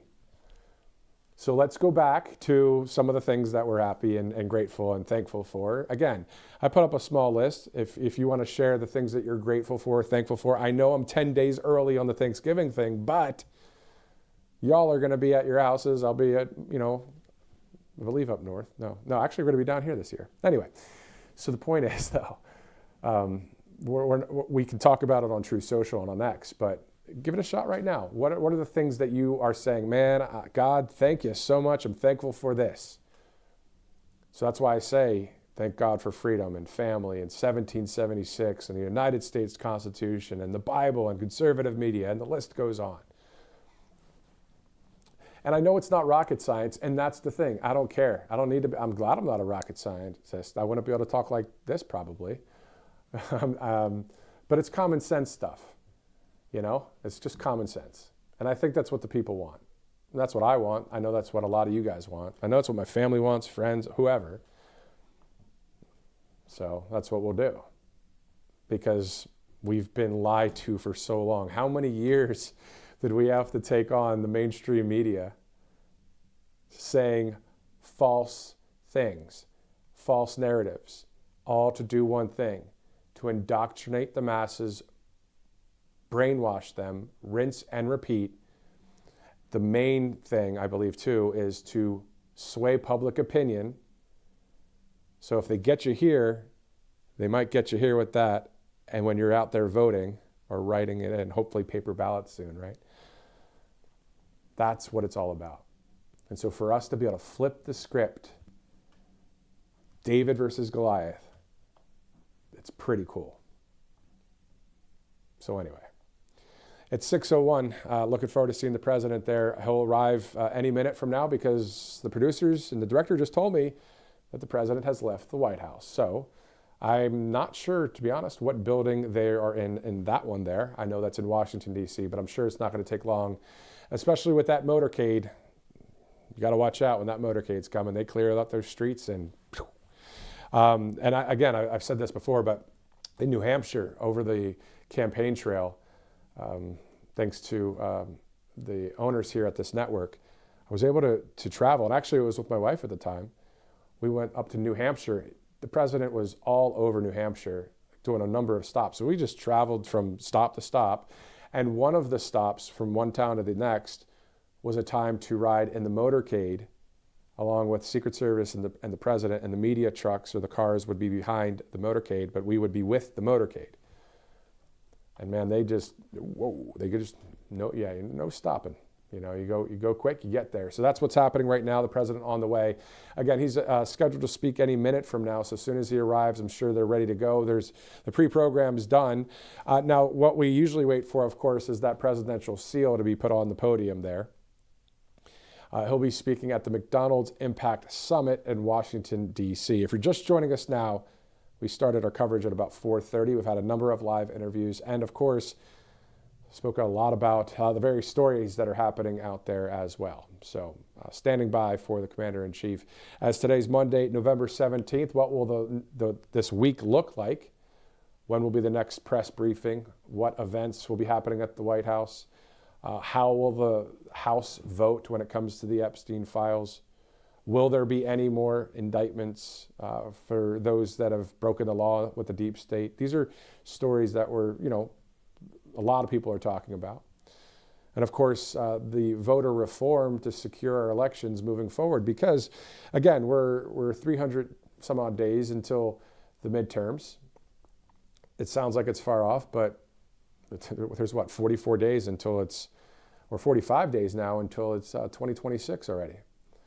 So time is a ticking, as they say, and getting ready to see the president there. So let's go to a couple of the videos that we have here.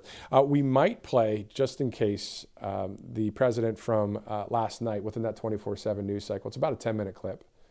The president spoke to reporters in Florida before boarding Air Force One and flying up to JBA, Joint Base Andrews. Of course, earlier today, you might have seen the coverage with Robert McNeely as the president was speaking about FIFA, the FIFA president there as well. The president was asked about a little bit of his voice was sounding a little bit raspy, and the president said that he was basically scolding somebody or talking to somebody about a country within trade framework, international trade framework. You have to watch the replay for the verbatim words. I'm just kind of summarizing on the fly right now without a teleprompter, but let's go to one of our videos again that we've played a couple times, but as we continue to check out some news stories out there, let's go back to the Department of Homeland Security for the update from DHS. Hi, I'm Lauren Bick, Deputy Assistant Secretary at the Department of Homeland Security. And I'm here to set the record straight on a few fake news stories from this week. First, we have another disgusting pepper spray hoax. Guys, ICE does not pepper spray children. Here are the facts. During an operation, rioters began throwing objects at agents and blocking the road. This did not occur in a Sam's Club parking lot. Border Patrol deployed crowd control measures and safely cleared the area. When rioters impede law enforcement operations, they are putting others in danger. These journalists should stop smearing ICE law enforcement and start covering the facts. Our next fake news story is truly insane. Imagine faking a seizure to help a criminal escape justice. The target of this operation was a dangerous criminal illegal alien from Ecuador who stabbed her co-worker repeatedly with a pair of scissors and then threw a trash can at her. Emergency medical personnel on the scene found no legitimate medical episode. ICE called 911, and this illegal alien even refused any medical care. Once again, the fake news completely failed to report the facts. Last but not least, the New York Times ran a ridiculous piece about this illegal alien, who, by the way, looks like he's sitting on a throne, claiming he's quote-unquote living in a nightmare. This man broke the law when he illegally entered the U.S. through the southern border. All of his claims were heard and found not to be valid. What's missing from this headline is the majority of illegal aliens on this flight were known or suspected terrorists and human smugglers. DHS will not cower to disgusting lies and smears from radical journalist hacks and sanctuary politicians. President Trump and Secretary Noem will continue to remove dangerous criminal illegal aliens from our nation and protect American citizens. Tune in next week where we debunk more lies and fake news stories. All right, so what we're seeing there live, pretty far in the distance, is the presidential seal is on the podium. That means we're just a few minutes away from the 47th president, Donald Trump. We'll see him there soon, and we'll have this speech in its entirety. In the meantime, let's go to a couple of our sponsors before the president gets there. CovePure.com/RSBN. Of course, drink pure, live pure, Cove Pure.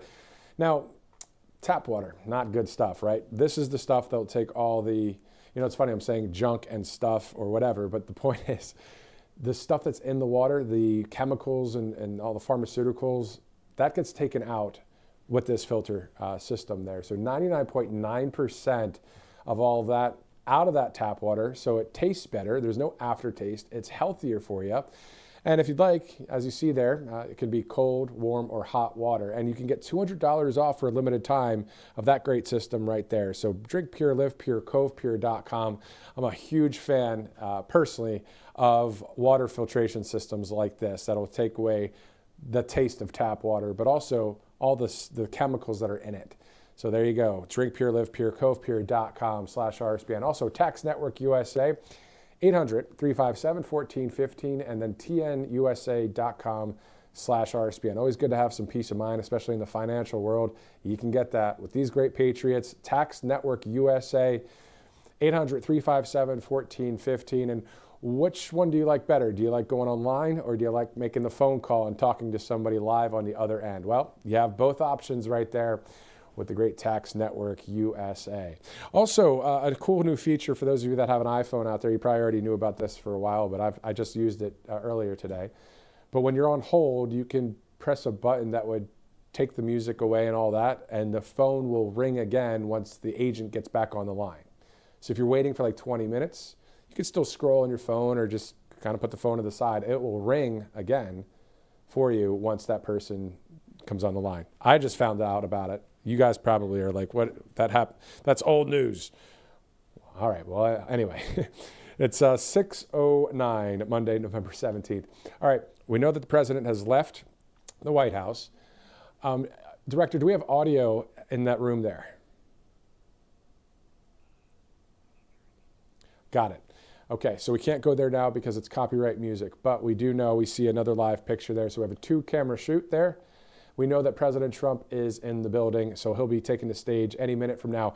It'll be interesting to hear the Lee Greenwood song. I'm sure that will be playing. God bless the USA, God bless America, of course. As we got used to that over the years, so many decades, but so many years of just the rally coverage, it's going to be a similar look to that, or sound of that at least, when the president takes the stage.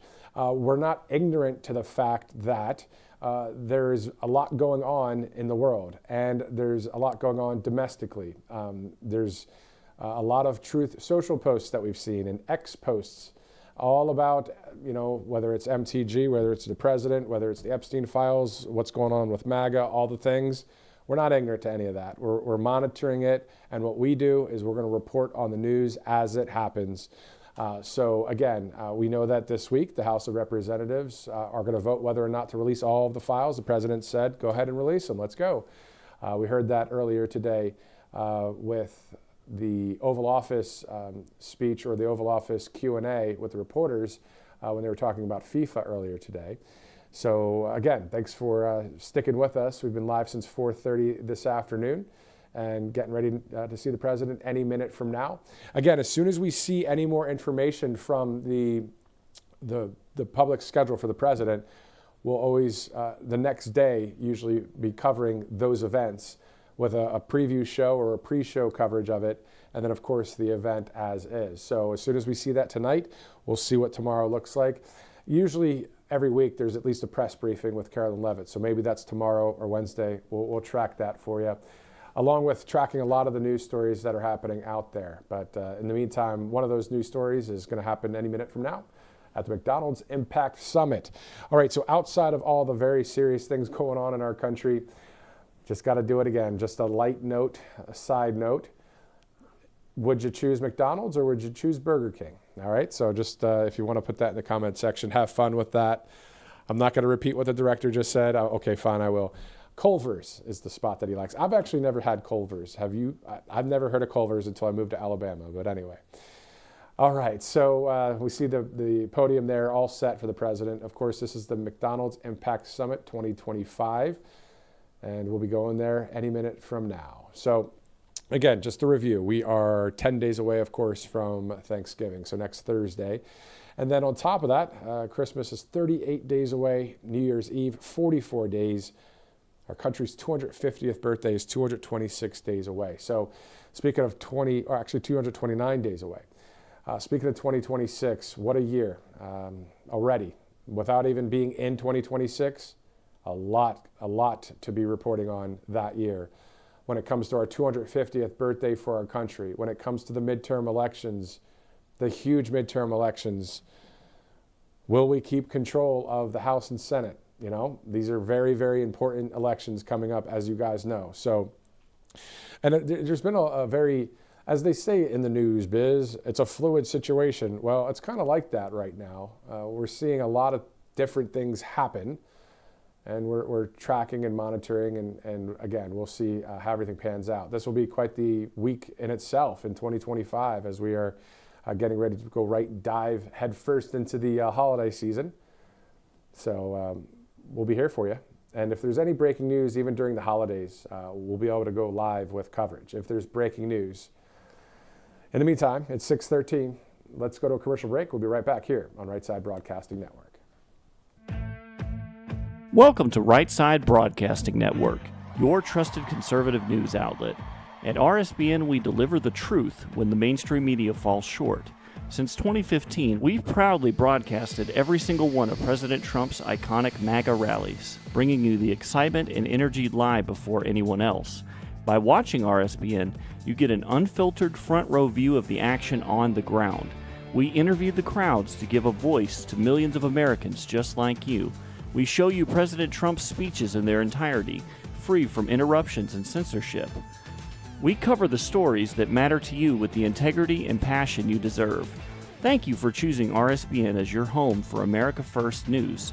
Together, we stand strong, united, and informed, so join us and be part of the right side of history. Tired of being told no by your doctor, your pharmacy, or worse, your insurance company? You're not alone. Millions of Americans are waking up to a broken healthcare system. That's why more and more people are turning to All Family Pharmacy.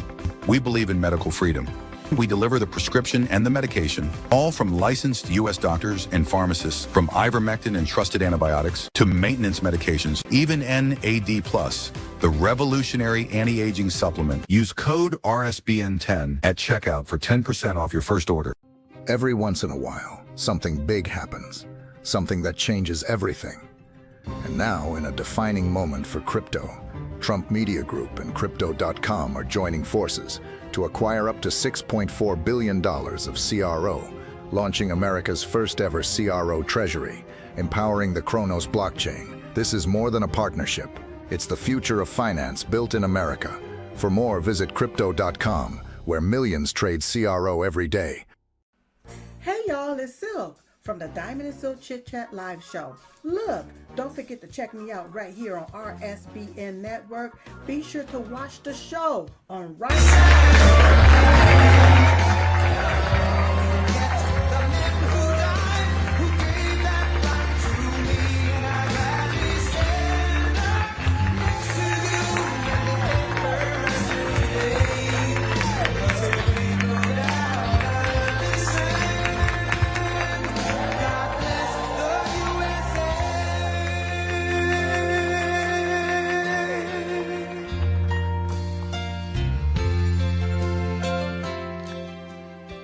I actually hate to turn that beautiful song off, but let's get to business, right?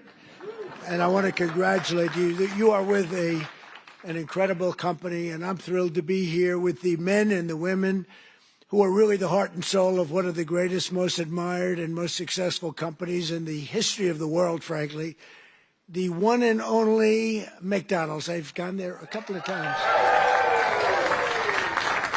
And I'm honored to stand before you as the very first former McDonald's fry cook ever to become president of the United States. And I actually was there for about 30 minutes, and that was 30 minutes longer than Kamala was there. Despite her job at McDonald's, that didn't work out too well. And the person at McDonald's that informed us off the record that she never worked there, whoever you are, we appreciate that. That was very nice. But I want to thank, as you know, the famous Sundar and Sergey Brin. These are two guys that own and run a place called Google. They called me the following day after I did that McDonald's little skit, because it wasn't a commercial. You got it for nothing. It was a skit. And they told me that, and I didn't know them. I said, who are they? They own Google. I said, that's pretty good. That's not bad.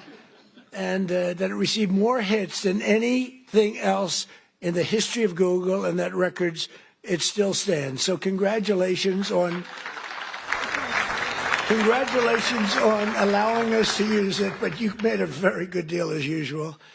But you know, in the old days, McDonald's and many others would call me to do this kind of a thing, come over and say some words and talk, and they'd pay me millions of dollars. Likewise, they'd do it. They'd call others, only superstars, and they'd pay them millions of dollars to speak. And as president, I'm doing this damn thing for nothing. Okay? And you know what?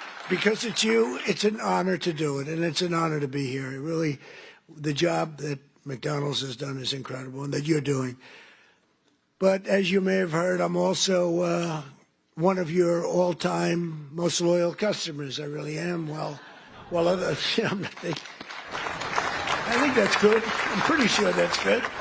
While other politicians fly around on campaign planes stocked with expensive catering, on Trump Force One, prior to ascending to Air Force One, which is quite a nice plane also, we served only McDonald's almost every time. On occasion, we couldn't find one, which is pretty hard to believe. We'd go another route.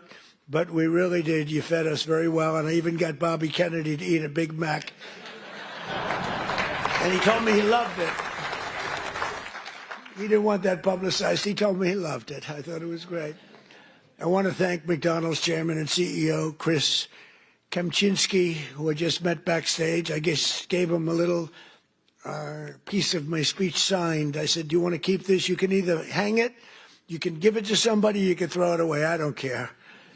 But I don't stay on the speech too long anyway, so usually those speeches aren't too accurate, what I give. But McDonald's USA president is here, Joe Erlinger. Joe, wherever you may be, thank you very much. Thank you, Joe. Good job, along with everyone from the International Franchise Association, which does really fantastic work. I've heard from many people you do a fantastic job. So thanks as well to two former McDonald's operators now serving in Congress, Representative Kevin Hern and Chuck Edwards. Are you here, fellas? Come on, fellas. And they're warriors, those two. They're warriors. Thank you very much. Great job. And, of course, let me thank the people who truly keep the McDonald's magic alive, the incredible franchisees, and you got a lot of them here tonight. Yeah, and you're the heart and soul, and they would tell you that all the time. They tell me that. You carry on the commitment to what Ray Kroc said he wanted from every McDonald's restaurant, perfection. Have you heard that? Perfection. That was very strong. Ray liked to say that if you think small, you'll stay small, and that's why no one thinks bigger than McDonald's, not in your industry, and probably never will. I don't know if anybody can ever catch you. I doubt it. Every single day you feed an incredible 1% of the entire world population, 70 million meals every day. An amazing 1 in 8 Americans works behind the counter of a McDonald's franchise at some point in their lives. Yeah, we heard about that. I heard about that. Wasn't true in that particular case, but for tens of millions of our citizens, the road to the American dream starts beneath the golden arches, beautiful golden arches. So to each and every one of you, thank you and congratulations on 70 years of American greatness. Congratulations. And, I just might add, this is also the golden age of America because we are doing better than we've ever done as a country. Prices are coming down and all of that stuff. And, they talk about different terms for that. But I will tell you that nobody has done what we've done in terms of pricing. We took over a mess. We had the highest, think of it, the highest inflation in the history of our country. They say 48 years it was the history of our country. And now we have normal inflation. We're going to get it a little bit lower, frankly, but we have normal. We've normalized it. We have it down to a low level, but we're going to get it a little bit lower. We want perfection. You always want 1%. I don't know if anybody knows. You don't want 0. 0 can be bad. Then you start going the other route. That's no good either. Then you say, what's worse, deflation or inflation? But we have it almost at the sweet spot, and prices are coming down on different things. One of your groups that you admire, I admire, Walmart, came up last week, and they announced that Thanksgiving this year is 25% less. All of the accoutrements, that Thanksgiving is 25% less than it was last year under Sleepy Joe Biden. So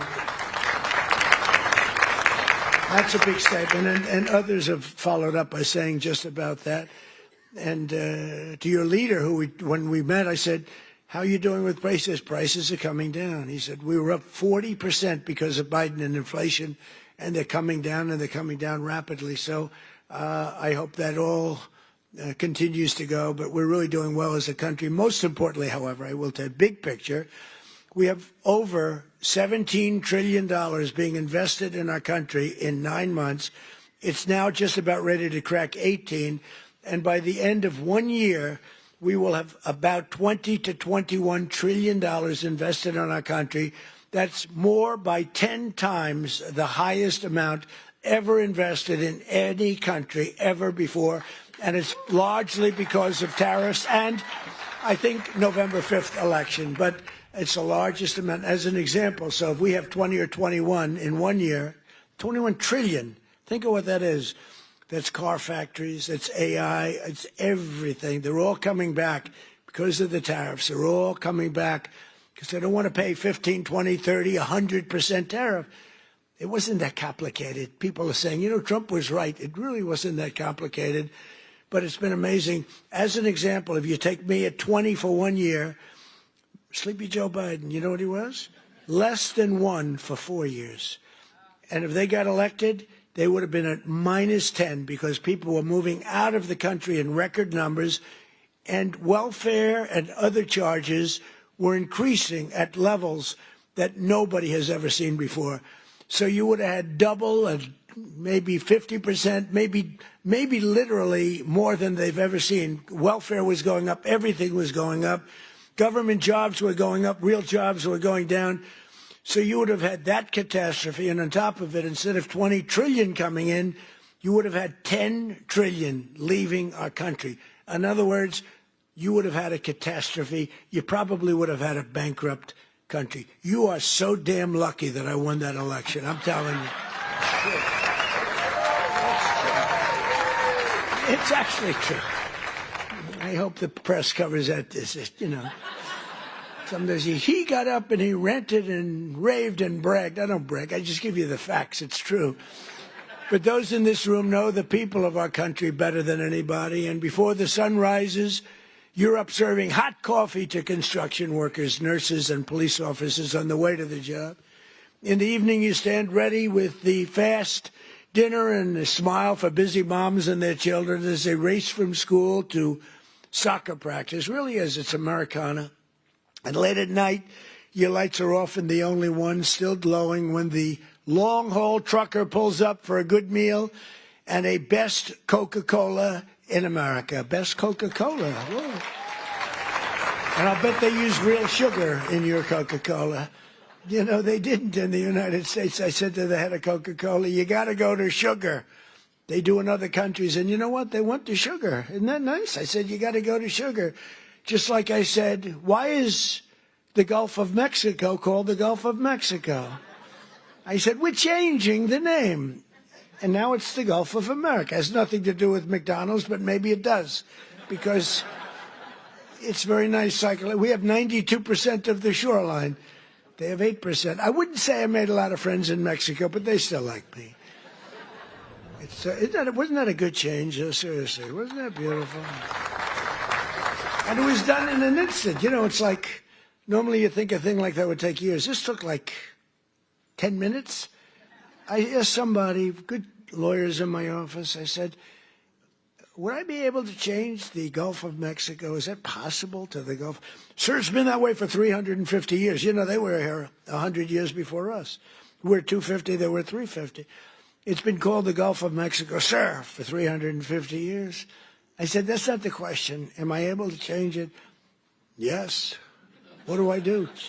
Just give us the order and we'll do it. And I did, and we changed it, and everybody's happy.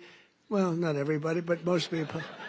Most people are happy, but it's great prestige for our country. It's tremendous prestige for our country. And that's good for McDonald's, and that's good for everybody else. As president, I want you to know that I'm fighting every day to support small businesses like yours and the citizens that we all serve.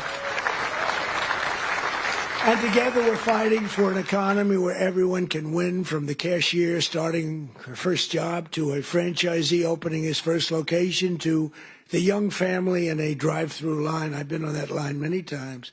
Actually, that line was incredible in the commercial, right? It wasn't a commercial. It was about, but they have the line. The people had no idea. So I made the French fries. The guy was really good. He had a great wrist. He was, sir. He was going like, sir. Yeah. It was not that easy, but I got it sort of finally. Not the greatest, but I get it, pouring it in, asking him all sorts of stupid questions. But it was very interesting, amazing. A little thing is not. It's a little complex, right? The father and son over there that own a lot, they're very rich people. But I'll tell you what. I asked, how many do you have? Sir, I have 59. I said, you're rich. But nobody knew in the line. The line was a long line. They had 25,000 people, so somebody let them know we were coming. It was toward the end of the campaign. And after I did the French fries and did some other things, I then stood at the window. And the people would drive up, a little bored in all fairness. You know, it is, I mean, they're waiting for a hamburger, okay? So they'd drive up like this. They'd look over. Whoa! Every one of them. And it was fascinating. Every one of them, the response was incredible. Almost like I knew I was going to win when I saw that. I knew, because the response was love. It was great. They had a good time, but we did, I think, 12 people. Every one of them had the same response. They drive up, they this, they get that, getting a little cash ready, and they look over, and it was, some did a double take. Some went like that. Whoa. But it was sort of an amazing moment. You know, I did a garbage truck also, right?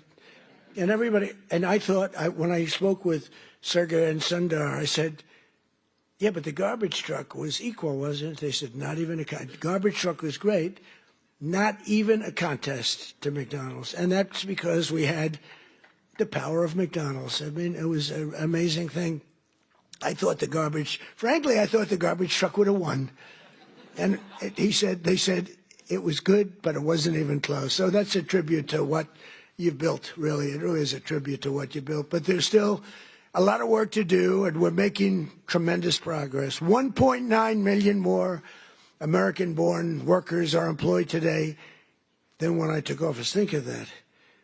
1.9 million more today and these are American-born workers. Nobody thought that was possible. And we have the strongest borders in the history of our country. Nobody comes in unless they come in legally. You see the numbers. Everyone thinks it's impossible. A year ago, millions of people were storming our borders. Today, they only come in if they come in legally. And wages for hourly workers are rising at the fastest pace in 60 years. And sometimes you might say, was that good or bad? It's great for you. The minimum wage thing you'll have to be talking about. You're going to have to fight. We were talking about California, Gavin Newsom from California.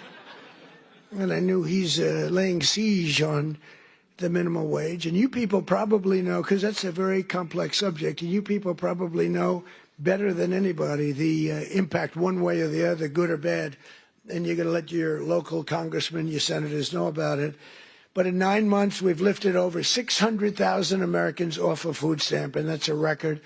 And it's because we really have a strong economy. I mean, we're building thousands and thousands of factories all over this country. Wait till they open up.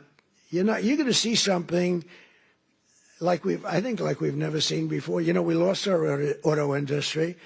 54% of our auto industry left for other places over the years. And I think we're going to get it more than all back. They're coming in from Mexico, from Canada, from Germany. They're coming in from Japan. We made a deal with Japan, $650 billion. We never got anything. We made a deal with the European Union, $950 billion. And they have to buy our oil and gas and many other things. And I want to say it's good for everybody. All that. We made a deal recently with China, where they buy our soybeans, but it's hundreds of billions of dollars. And it's incredible what's taken place in our country. The world was laughing at us like we were stupid people. They're not laughing anymore. They don't laugh at us anymore. They respect us now again.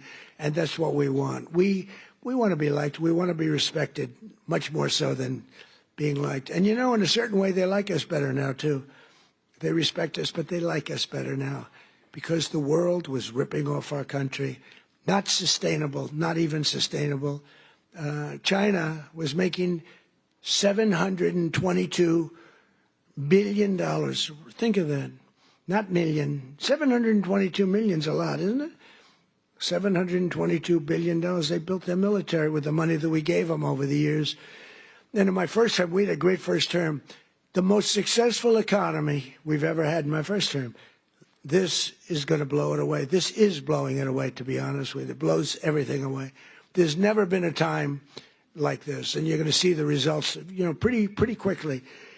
But in stark contrast to the previous administration, 100% of all new jobs created in America under my administration have been created in the private sector. because, we are trimming out government jobs.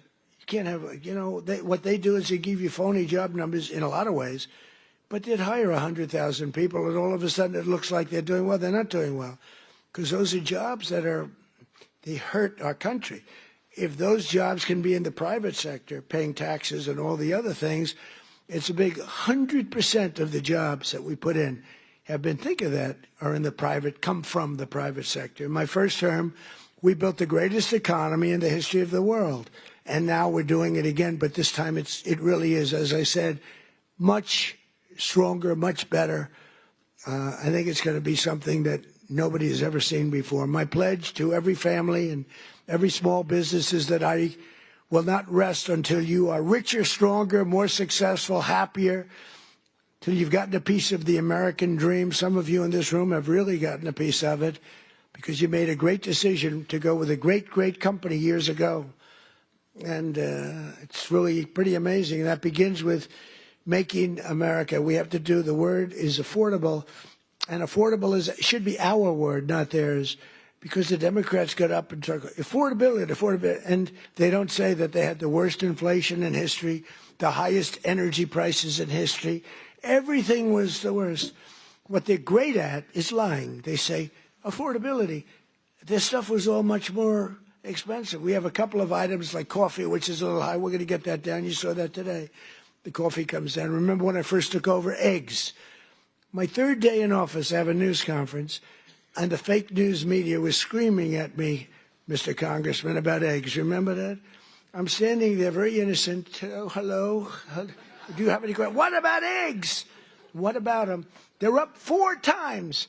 I said, look, I just got here. I'm sorry. And Brooke Rollins and Department of Agriculture did a phenomenal job. And they said, don't order eggs for Easter because you won't be able to get them. And they said, we have a big Easter egg hunt at the White House. It's sort of a thing that has gone on for 100 years.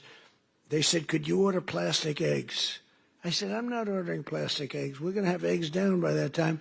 And by the time we got to Easter, the price of eggs had fallen precipitously. We had all the eggs in this country you want. And we know what we're doing. I mean, we know what we're doing. We rebuilt our military. We have the greatest military anywhere in the world. We make the greatest military equipment anywhere in the world. And everybody knows it. And everybody knows it. And you saw that with the way we took out the nuclear capability of Iran with those gorgeous B-2 bombers. They flew in there. And they wiped it. And the word was obliterated. Remember when CNN said, well, it might not have been obliteration. Think of the pilots. They go in there. They're under fire. I was watching this from the Situation Room. And you get to see things in situations that you wouldn't believe. And they said, sir, they have entered Iran airspace. All of a sudden you see much faster. Then you see him going down at the whole thing was crazy. I actually said, do people really want to do that for a living? They're waiting for him, but the equipment is so good. The B-2 bomber, stealth. They never saw them. They never saw them. I mean, it's the most amazing thing. And I honored the pilots at the White House. I had them brought in, along with mechanics and a lot of other people. We brought them to the White House to give a little celebration because they flew 37 hours flawlessly.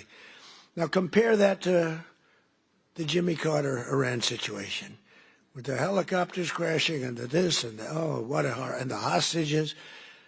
And I said, we can't let that happen, but we have a great team. General Raisin Kane is unbelievable. The whole group is unbelievable. And they went in, and I brought them into the White House, and I brought them then into the Oval Office, the pilots. And we met them, all handsome. They look like Tom Cruise. They really do. I don't want to be a wise guy and say, but taller. I'm not going to say that. No, they're perfect specimens. I mean, these guys are like from a movie. I could take everyone, put them in a movie. And I said to him, so what's the story with that raid? Did you expect, because you remember I pulled it back? Because I saw reporting that we're going to be leaving at a certain time. And I said to the general, is that not good that they think that? And they sort of got it right. They saw a lot of activity. Actually, you know why? They saw one of the things. They saw a lot of unbelievable activity going on at the McDonald's next to the base where they take off. The McDonald's was doing 5, right? 5 times. They were going crazy. So they say, there's something going on over there. The biggest activity that McDonald's had ever had. And it was a nice story, how well it's doing, but that was not a good story for us. So I canceled it and then I announced we're canceling it. And the pilots said they were devastated. Then I put it back in the exact same time, because that was the only time they weren't thinking would happen. And we left exactly in time, but that was after canceling it 2 days before. And then we put it right back in the exact same slot. And we had identical planes, B-2s, flying four of them, flying into Guam. And they thought that was the attack team. And they were watching those planes in Guam, going to Guam, and that was not the planes that we had. But think of it, they flew both ways 37 hours without a sputtering of a bad engine, without any problem. But they got in, and they said they have entered Iran airspace, and the enemy's waiting for them. And they dropped the bombs. They hit every chute. You know, they have air chutes that go deep into the granite mountains. If you don't hit those chutes, the damage won't be as big as you want. And every bomb hit every chute. And then we hit them with rockets from a submarine that was quite a distance away, 30 of them. Let's put it this way, they got hit. And it totally took out the nuclear capability. And I said to these guys when they came in to the office, I said, do you guys like doing this stuff? You know, they said, sir, it was the greatest day of our life. Can you believe this, Congressman? It was they're like heroes. They're like American heroes. Who the hell wants to sit? You know, those ships are very big, but they're very small when you're up way high, going very fast. And he said it was the greatest day of our life. And they told me something that I didn't know. They said that, sir, do you know, we waited 22 years for this, our predecessors and us. We would practice this run for 22 years. I didn't know that. For 22 years, we had to practice. We'd do it 3 times a year. We would practice this exact run. And then when you cancel it, because I canceled when they heard that we were coming, we were devastated. I said, now, if I were a flyer and they canceled, I'd be extremely happy. Well, we're canceled, so let's forget it. But we were devastated. So I said, this is something you really love, right? Yes, sir. We were so honored. This was the greatest day of our life. I mean, it's really great. We just have incredible people in this country. It's an amazing story.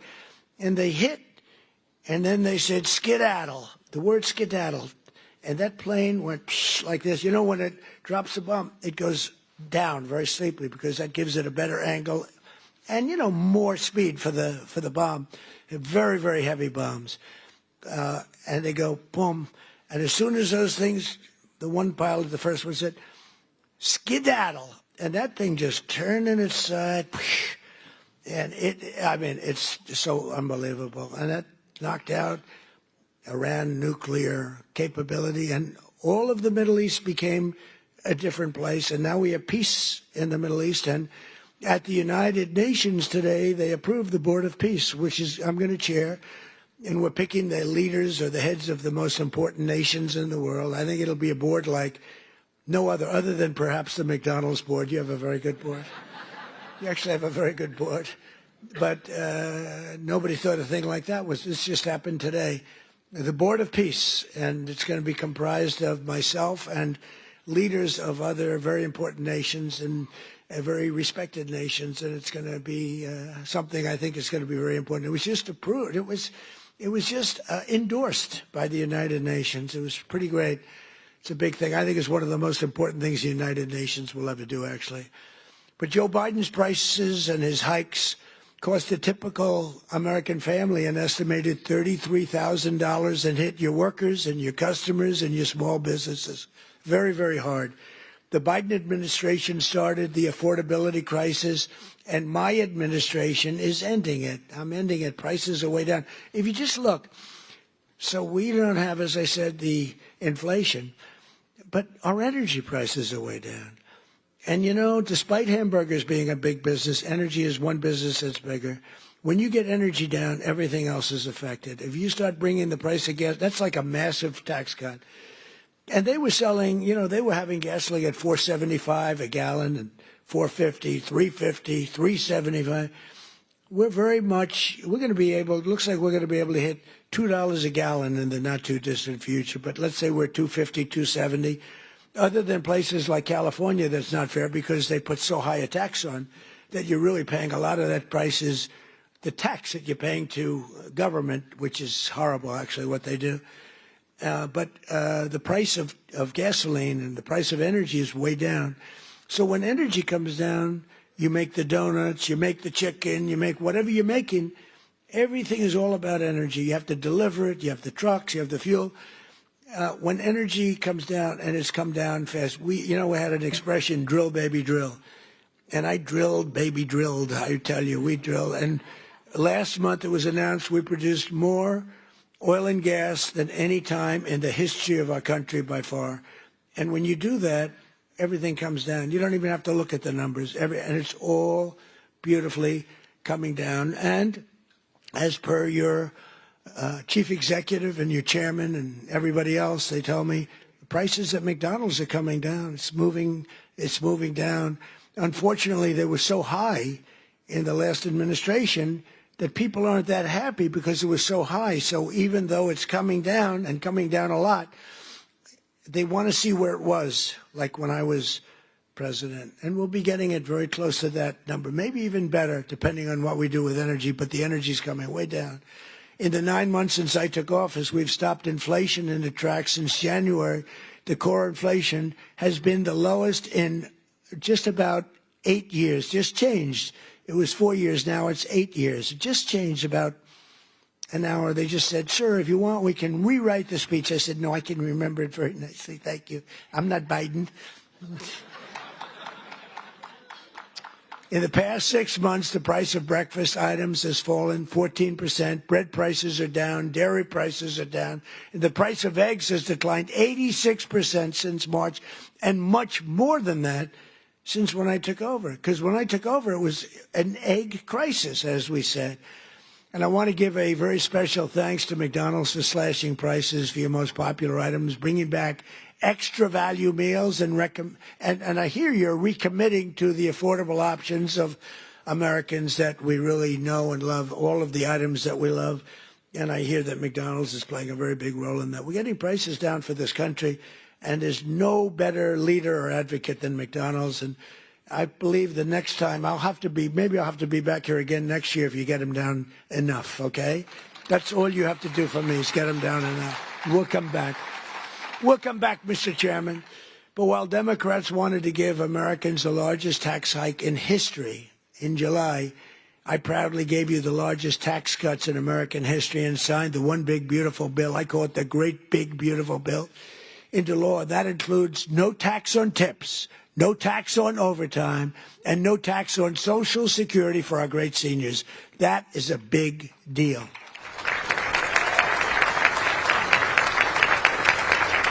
So the great big beautiful bill is the biggest piece of legislation ever passed in our country's history. It gives expensing to you as owners, where you do something, you can expense it, you can take it off in 1 year instead of 38 or 40 years. It gives you so many things. And I'm not giving it to you, I'm giving it to the people that you're hiring, because I'm giving it for jobs. You're going to expand, you're going to do tremendously, you spend money, and you can write it off quickly as opposed to over a period of many, many years. The typical waiter, waitress, or police officer will take home roughly $2,000 extra each year because of just what we've done on taxes. And the tax cut bill, and I call it the tax cut bill, is also a big boost to small businesses like yours. It includes permanent expensing. And again, the biggest thing I did in my first tax cut bill, and this also expanded and extended that, was the expensing, the 100% expensing. But now we have the expensing for a 10-year period, so for 10 years. And frankly, I sort of said, let's make it 2 years because, I want the results to be immediate. 10 years, they can take their time. I had a lot of pushback, including from these guys. They said, no, the right thing. It might have been good for us politically, but it's better what we did ultimately for the country. So we have 10-year full expensing. Nobody thought that was possible to get. We also expanded tax relief for all franchisees and made the pass-through deduction permanent. It's now permanent. And very importantly, under our tax cut bill, we virtually eliminated the unfair estate tax or death tax, so you can keep your family business in the family, your children, if you love your children. If you leave your beautiful place to your children, you won't have estate tax, small business. Now, if you don't love your children, you don't really care what I'm saying right now. I've only had 2 or 3 people over the years that say, I take a vote. Does anybody in this room dislike their children where you're not leaving it to your children? And, it's always blank, blank, blank. Then all of a sudden, one guy about 6 rows back, okay. And I thought he was kidding. I said, oh, that's so funny. I'm not kidding. My kid is no good. I'm not. And I said, this is amazing. So he's not so happy with this, but it's all right. But think of it, farmers especially, where they'd have a farm. And the expression, the land rich, cash poor a little bit. But they have a great, wonderful thing and a way of life that they wouldn't change with anybody, not even a franchisee, right? They don't want a McDonald's. If they have a farm, they love their farm, just like you love what you're doing. But the farmers were dying, leaving their farm to their children. The value of the farm was high. They'd go out. They'd have a tremendous estate tax or death tax. And it would so much. I mean, the percentage is crazy how high. They'd end up losing the farm in bankruptcy. They'd go out and borrow all this money to pay the tax, the estate tax. They'd put a mortgage on the farm, and they'd end up losing the farm. Many of them committed suicide. They would commit suicide. It was such a horrible thing that was happening. And we've ended, think of that, the death tax, the estate tax on the small businesses. So I hope you're around for a long time. You don't have to think about it. But it's a great thing for your family, and it's a great thing for longevity. You treat your franchise just like a farmer treats his farm. You love it. You're there early, you're cleaning it, little touch of paint here or there. There's a little spot on the ceiling, drives you crazy, right? It's it's love. It's love for what you do. It's amazing the job you do too. I see it. I've been in plenty of McDonald's that clean beautifully. You must have some awfully good incentives because they are really amazing places, the job that's done. But upon taking office, I signed an order requiring that for every new regulation, 10 old job-killing regulations have to be eliminated. So if we put in a new regulation, then we get rid of 10. Otherwise, you don't get the new regulation. And, we got rid of the drip, drip water. We call it the drip, drip, where drip drips out of the sink. States with tremendous water, so much water, they have nothing but problems getting rid. They had restrictions on water. It comes down from heaven, right? They had restrictions on water. So you want to wash your hands, or like me, I want to wash my hair. I lather up, and I turn that, and there's no water. The water's drip. They put a restrictor on. I won't mention the third item in the bathroom because I always get criticized. I used to mention that, but I don't mention it anymore because you know what I think you do. If you don't know what I'm talking about, then you shouldn't be owning a McDonald's franchise. You wouldn't do well even with a McDonald's franchise. But no, the water restrictions totally lifted. All restrictors are gone. And it's interesting. Your dishwashers were covered, right? You had no water. I was with some of the people that make them, Whirlpool and others, and they said, sir, they won't give us the water to use in our dishwashers or use in our washing machines. The washing machines have no water. I mean, it's like a glass of water, half a glass of water. We need water. And I said, how bad is it? He said, well, like the dishwasher.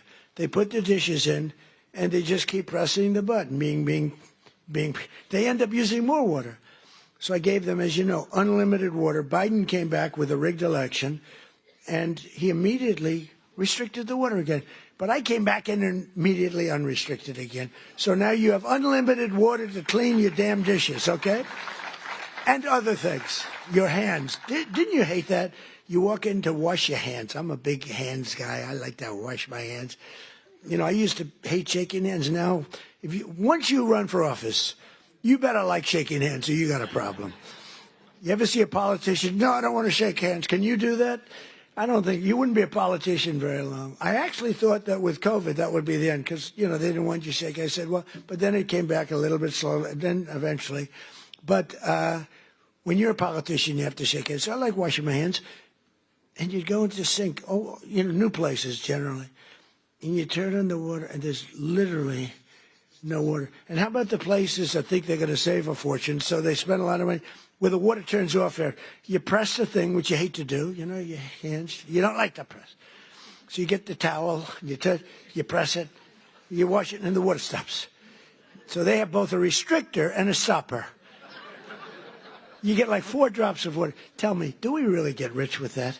Okay, do we really? This is so ridiculous. So I undid all of that nonsense. But we did much more important for you. We've rescinded the insane Biden energy regulations on ovens, cooktops, microwaves, and ice makers that were driving your costs through the roof. You have no longer restrictions in that. I hope you understand. But I did better than that, too. In terms of slashing, we slashed more than $1 trillion worth of regulations, burdens on the U.S. economy, in particular on businesses and people that employ people. Combining our regulatory and tax cuts, we've reduced the effective burden on franchisees by more than 37%. You're so freaking lucky. You are so lucky. These guys are so loaded, they probably don't even know what I did for them. They make so much money, they say, it's peanuts, 37%. Let me tell you, you should have suffered a little while through Kamala. The good news is she had no clue. You just wonder, I want to give an IQ test to Kamala and Biden. Who do you think wins? But they were destroying your businesses. But I have better than that, though. As you know, in my first time, I also stopped a mortal threat to the franchise business model by terminating Obama's infamous joint employer rule. Joint employer. In other words, you were screwed. You would have been mortally wounded, perhaps. I said to a couple of the people, what would have happened if that? Sir, please, I'd rather not talk about it. They don't want to talk about it. I ended it. You got lucky on that one, let me tell you, because I said, really, I asked one of my guys, because when I was coming over, I saw that in the speech. I said, what does that mean? He said, that would have been death to businesses like yours and others. It was just, these people don't care. They didn't care.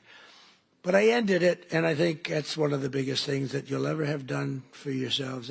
I think that's the biggest thing that can ever be done for you. We mentioned all these different items, but that's the biggest by far for you. As long as I'm president, I'll always defend your right to run your own small business and do it well. And some of your small businesses have become very large business. One of the franchise owners here today is Carlos Matios Sr., who escaped communist Cuba when he was just 6 years old. In America, Carlos took jobs as newspaper delivery boy, a factory worker, and eventually became a New Jersey police officer. Then, in 1998, Carlos switched careers and moved to Virginia, where he took over his first McDonald's. Where's Carlos? Is he around here? Let me see. Come on, stand up. Stand up, and your son too. Stand up, your son. Good-looking son. I met him backstage. He had a knack for turning around poorly performing restaurants, and today his family owns nearly 60 McDonald's all along the East Coast, including at the Pentagon, where I've ordered numerous Big Macs. Right? In fact, he served when the great football team came in. They served McDonald's, and you'd have these guys walking out, the biggest human beings I've ever seen. They were the national champs, right? Remember the team? Who was the team? Remember the team? He said Clemson, that's right.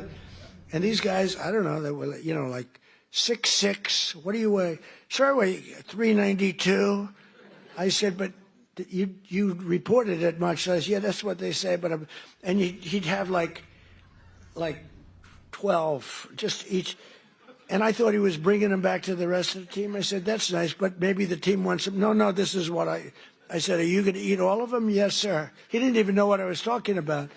But you served it, and you did a great job. In 2019, when we hosted that great Clemson Tigers at the White House, I literally brought dozens of Quarter Pounders from McDonald's. We bought the whole thing. We bought the Quarter Pounder. We bought actually just about it. Well, he really had no choice. because he just took everything he had in the whole restaurant. We got whatever the hell, probably whatever didn't sell, we got, right? But Carlos is here with Carlos Jr., his son, who started as a cashier and now runs dozens of the restaurants. Congratulations, fellas. What a great family. Congratulations. So in conclusion here tonight, carry on and really just keep going and inspiring that legacy and that pride that you have at really beyond almost all else. It was excellence in service, stretching back more than 7 decades to when 2 hardworking brothers with a hamburger stand in California partnered with a hard-driving entrepreneur from Illinois to revolutionize the restaurant business forever, like nobody had ever seen. Because of men and women like those in this room who have pride in your souls, love in your hearts, and ketchup in your veins. Did you ever hear that one? 70 years later, McDonald's is the #1 fast food restaurant in the entire world, and honestly, it's not even close. What a job you've done. And it still is really growing stronger with 900 new restaurants planned in the United States in the next 2 years alone. And I think with the great big beautiful bill, you might even double that number. I can imagine you'll double that number. But it's amazing to watch you grow. You know, the big ones, they get a little slow, they get a little fat, they get a little sloppy. This is a company that's gone just the opposite. You've gotten more and more competitive. I look at your numbers. You've gotten more and more competitive over the years, over the generations. Your spirit, generosity, and devotion to your communities has really made McDonald's a symbol of American values, aspiration, and success that's recognized all over the world. You are recognized all over the world, something that, and there's a lot of great, I mean, compared to the total, not so many, but there's a lot of great leaders, great companies. But I think more than anybody, McDonald's is recognized all over the world and as widely as, frankly, the stars and stripes themselves. And everywhere there's a McDonald's, we see stars and stripes. Everywhere the American flag flies, you'll find the golden arches, and there you'll find good people doing honest, beautiful, hard work, and happy families sitting down to a really great meal. Because no matter who you are, everyone loves something at McDonald's. There's always something to have. I like the fish. I like it. You could do a little bit more tartar sauce, please. Seriously. I hate when I said, do you have any tartar sauce? Do you understand that? Yes, I had. He understands that. Together with hardworking Americans like you, we're going to pioneer new heights, new prosperity. We are doing better as a country right now. And people are seeing it. The Wall Street guys know it. The stock market hit its all-time high 48 times in a row in 9 months, 48 times during the 9-month period. And we're hitting the highest stock market we've ever had in history. All markets, all three, all markets, every one of them has hit all brand new highs. It's a good time to be making this speech, because when you make one of these speeches, if you're doing lousy, it's not good. And you know, the stock market, you can say what you want, but it's a hell of an indicator. It's really a hell of an indicator. And your stock is doing phenomenally. But the stock market has hit an all-time high 48 times during the last 9 months. And we're going to pioneer new heights even from that. These new heights of prosperity are going to be incredible.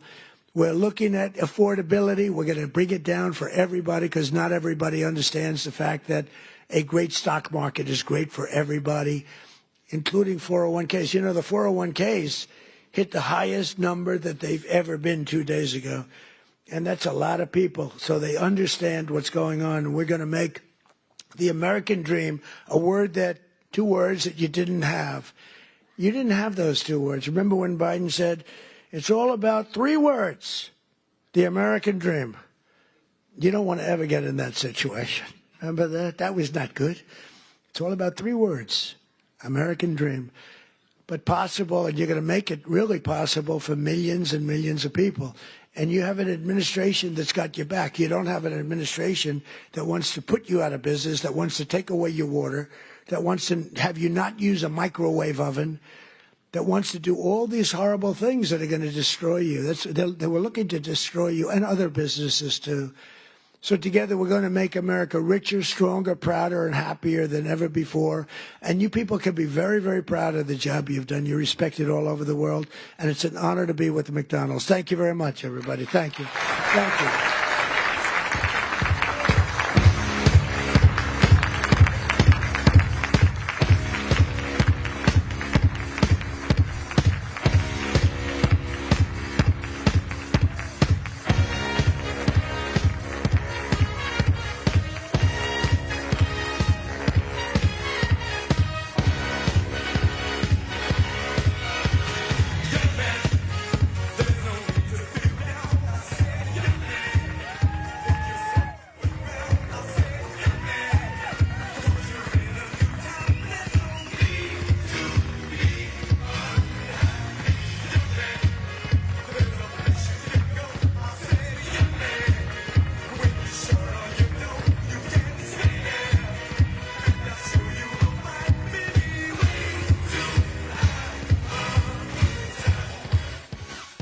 All right, it's 7:05 Eastern Time. President Trump speaking at the McDonald's Summit in Washington, D.C. tonight. This live stream broadcast brought to you by some great sponsors here on Right Side Broadcasting Network, including All Family Pharmacy. And of course, we're heading into the holiday season, a time for family, travel, and being together. But also the getting sick part, hopefully it doesn't happen, but it can really slow things down. That's why All Family Pharmacy is helping Americans stay ready this season with fast, affordable access to more than 300 trusted medications, including antibiotics, ivermectin, hydroxychloroquine, and antivirals like Tamiflu. Having the right medications on hand means you can act fast when someone starts feeling sick. No scrambling for last-minute doctor visits or waiting in crowded pharmacies. Everything is done online. And what you do is you request what you need. A licensed U.S. doctor reviews your order, and approved medications ship straight to your door, usually within a few days. And it's a practical way to be ready before the holiday season and gives you peace of mind knowing your family is covered. So you can skip the stress, stay healthy, and enjoy the holidays. allfamilypharmacy.com/RSBN. And of course, always consult a licensed healthcare provider before using any medication. One more sponsor here for you, Monetary Gold. Every major financial disaster begins with a few simple facts that a lot of people ignore. So in 2007, it was the overextended credit, the reckless lending, and misplaced faith that, quote unquote, everything will hold. Then it didn't. Banks failed, savings vanished, retirements were cut in half. The lesson was painful and unforgettable. But today, those same indicators are returning. Auto loan defaults, they're rising. Commercial real estate is strained, and private credit has grown far beyond its limits. So they're not theories, they're patterns, and patterns repeat when people refuse to act. So for more than 25 years, Monetary Gold has guided Americans through every economic storm with an A+ Better Business Bureau rating and one constant truth: real value endures when paper confidence fades. So you can study the evidence, act on reason, call that number there on the screen, 888-617-7994, or actually just go to rsbnforthegold.com. You can get that free info kit on gold, silver, and precious metals. If you'd like to follow us on Truth Social or X, you can go to @RSBN for Truth Social, @RSB Network for X. If you'd like to follow me, it's @Matthew Alvarez on Truth Social and @MatthewUS Media on X. For all of us at Right Side Broadcasting Network, I'm Matthew Alvarez. And for all of our colleagues, including Robert McNeely from earlier this morning, thank you so much for watching. We'll see you again tomorrow.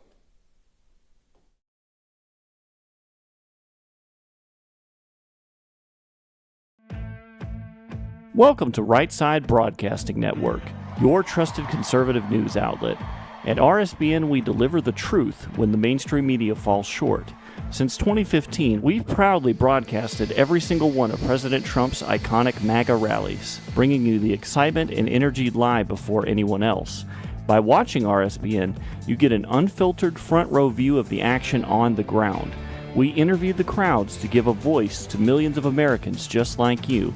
We show you President Trump's speeches in their entirety, free from interruptions and censorship. We cover the stories that matter to you with the integrity and passion you deserve. Thank you for choosing RSBN as your home for America First News. Together, we stand strong, united, and informed. So join us and be part of the right side of history.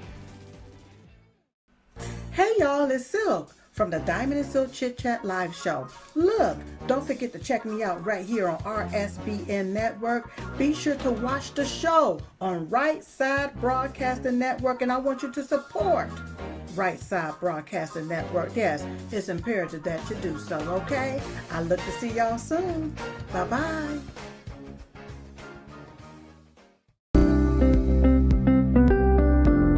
allfamilypharmacy.com/RSBN. You can scan that QR code now, RSBN10. That is the code, easy to remember, for 10% off. This is ivermectin, hydrochloroquine, antibiotics that will save you and yours from bacterial and viral infections, NAD+, and much, much more. 200 essential medications and emergency medical kits, the meds you trust delivered to your door.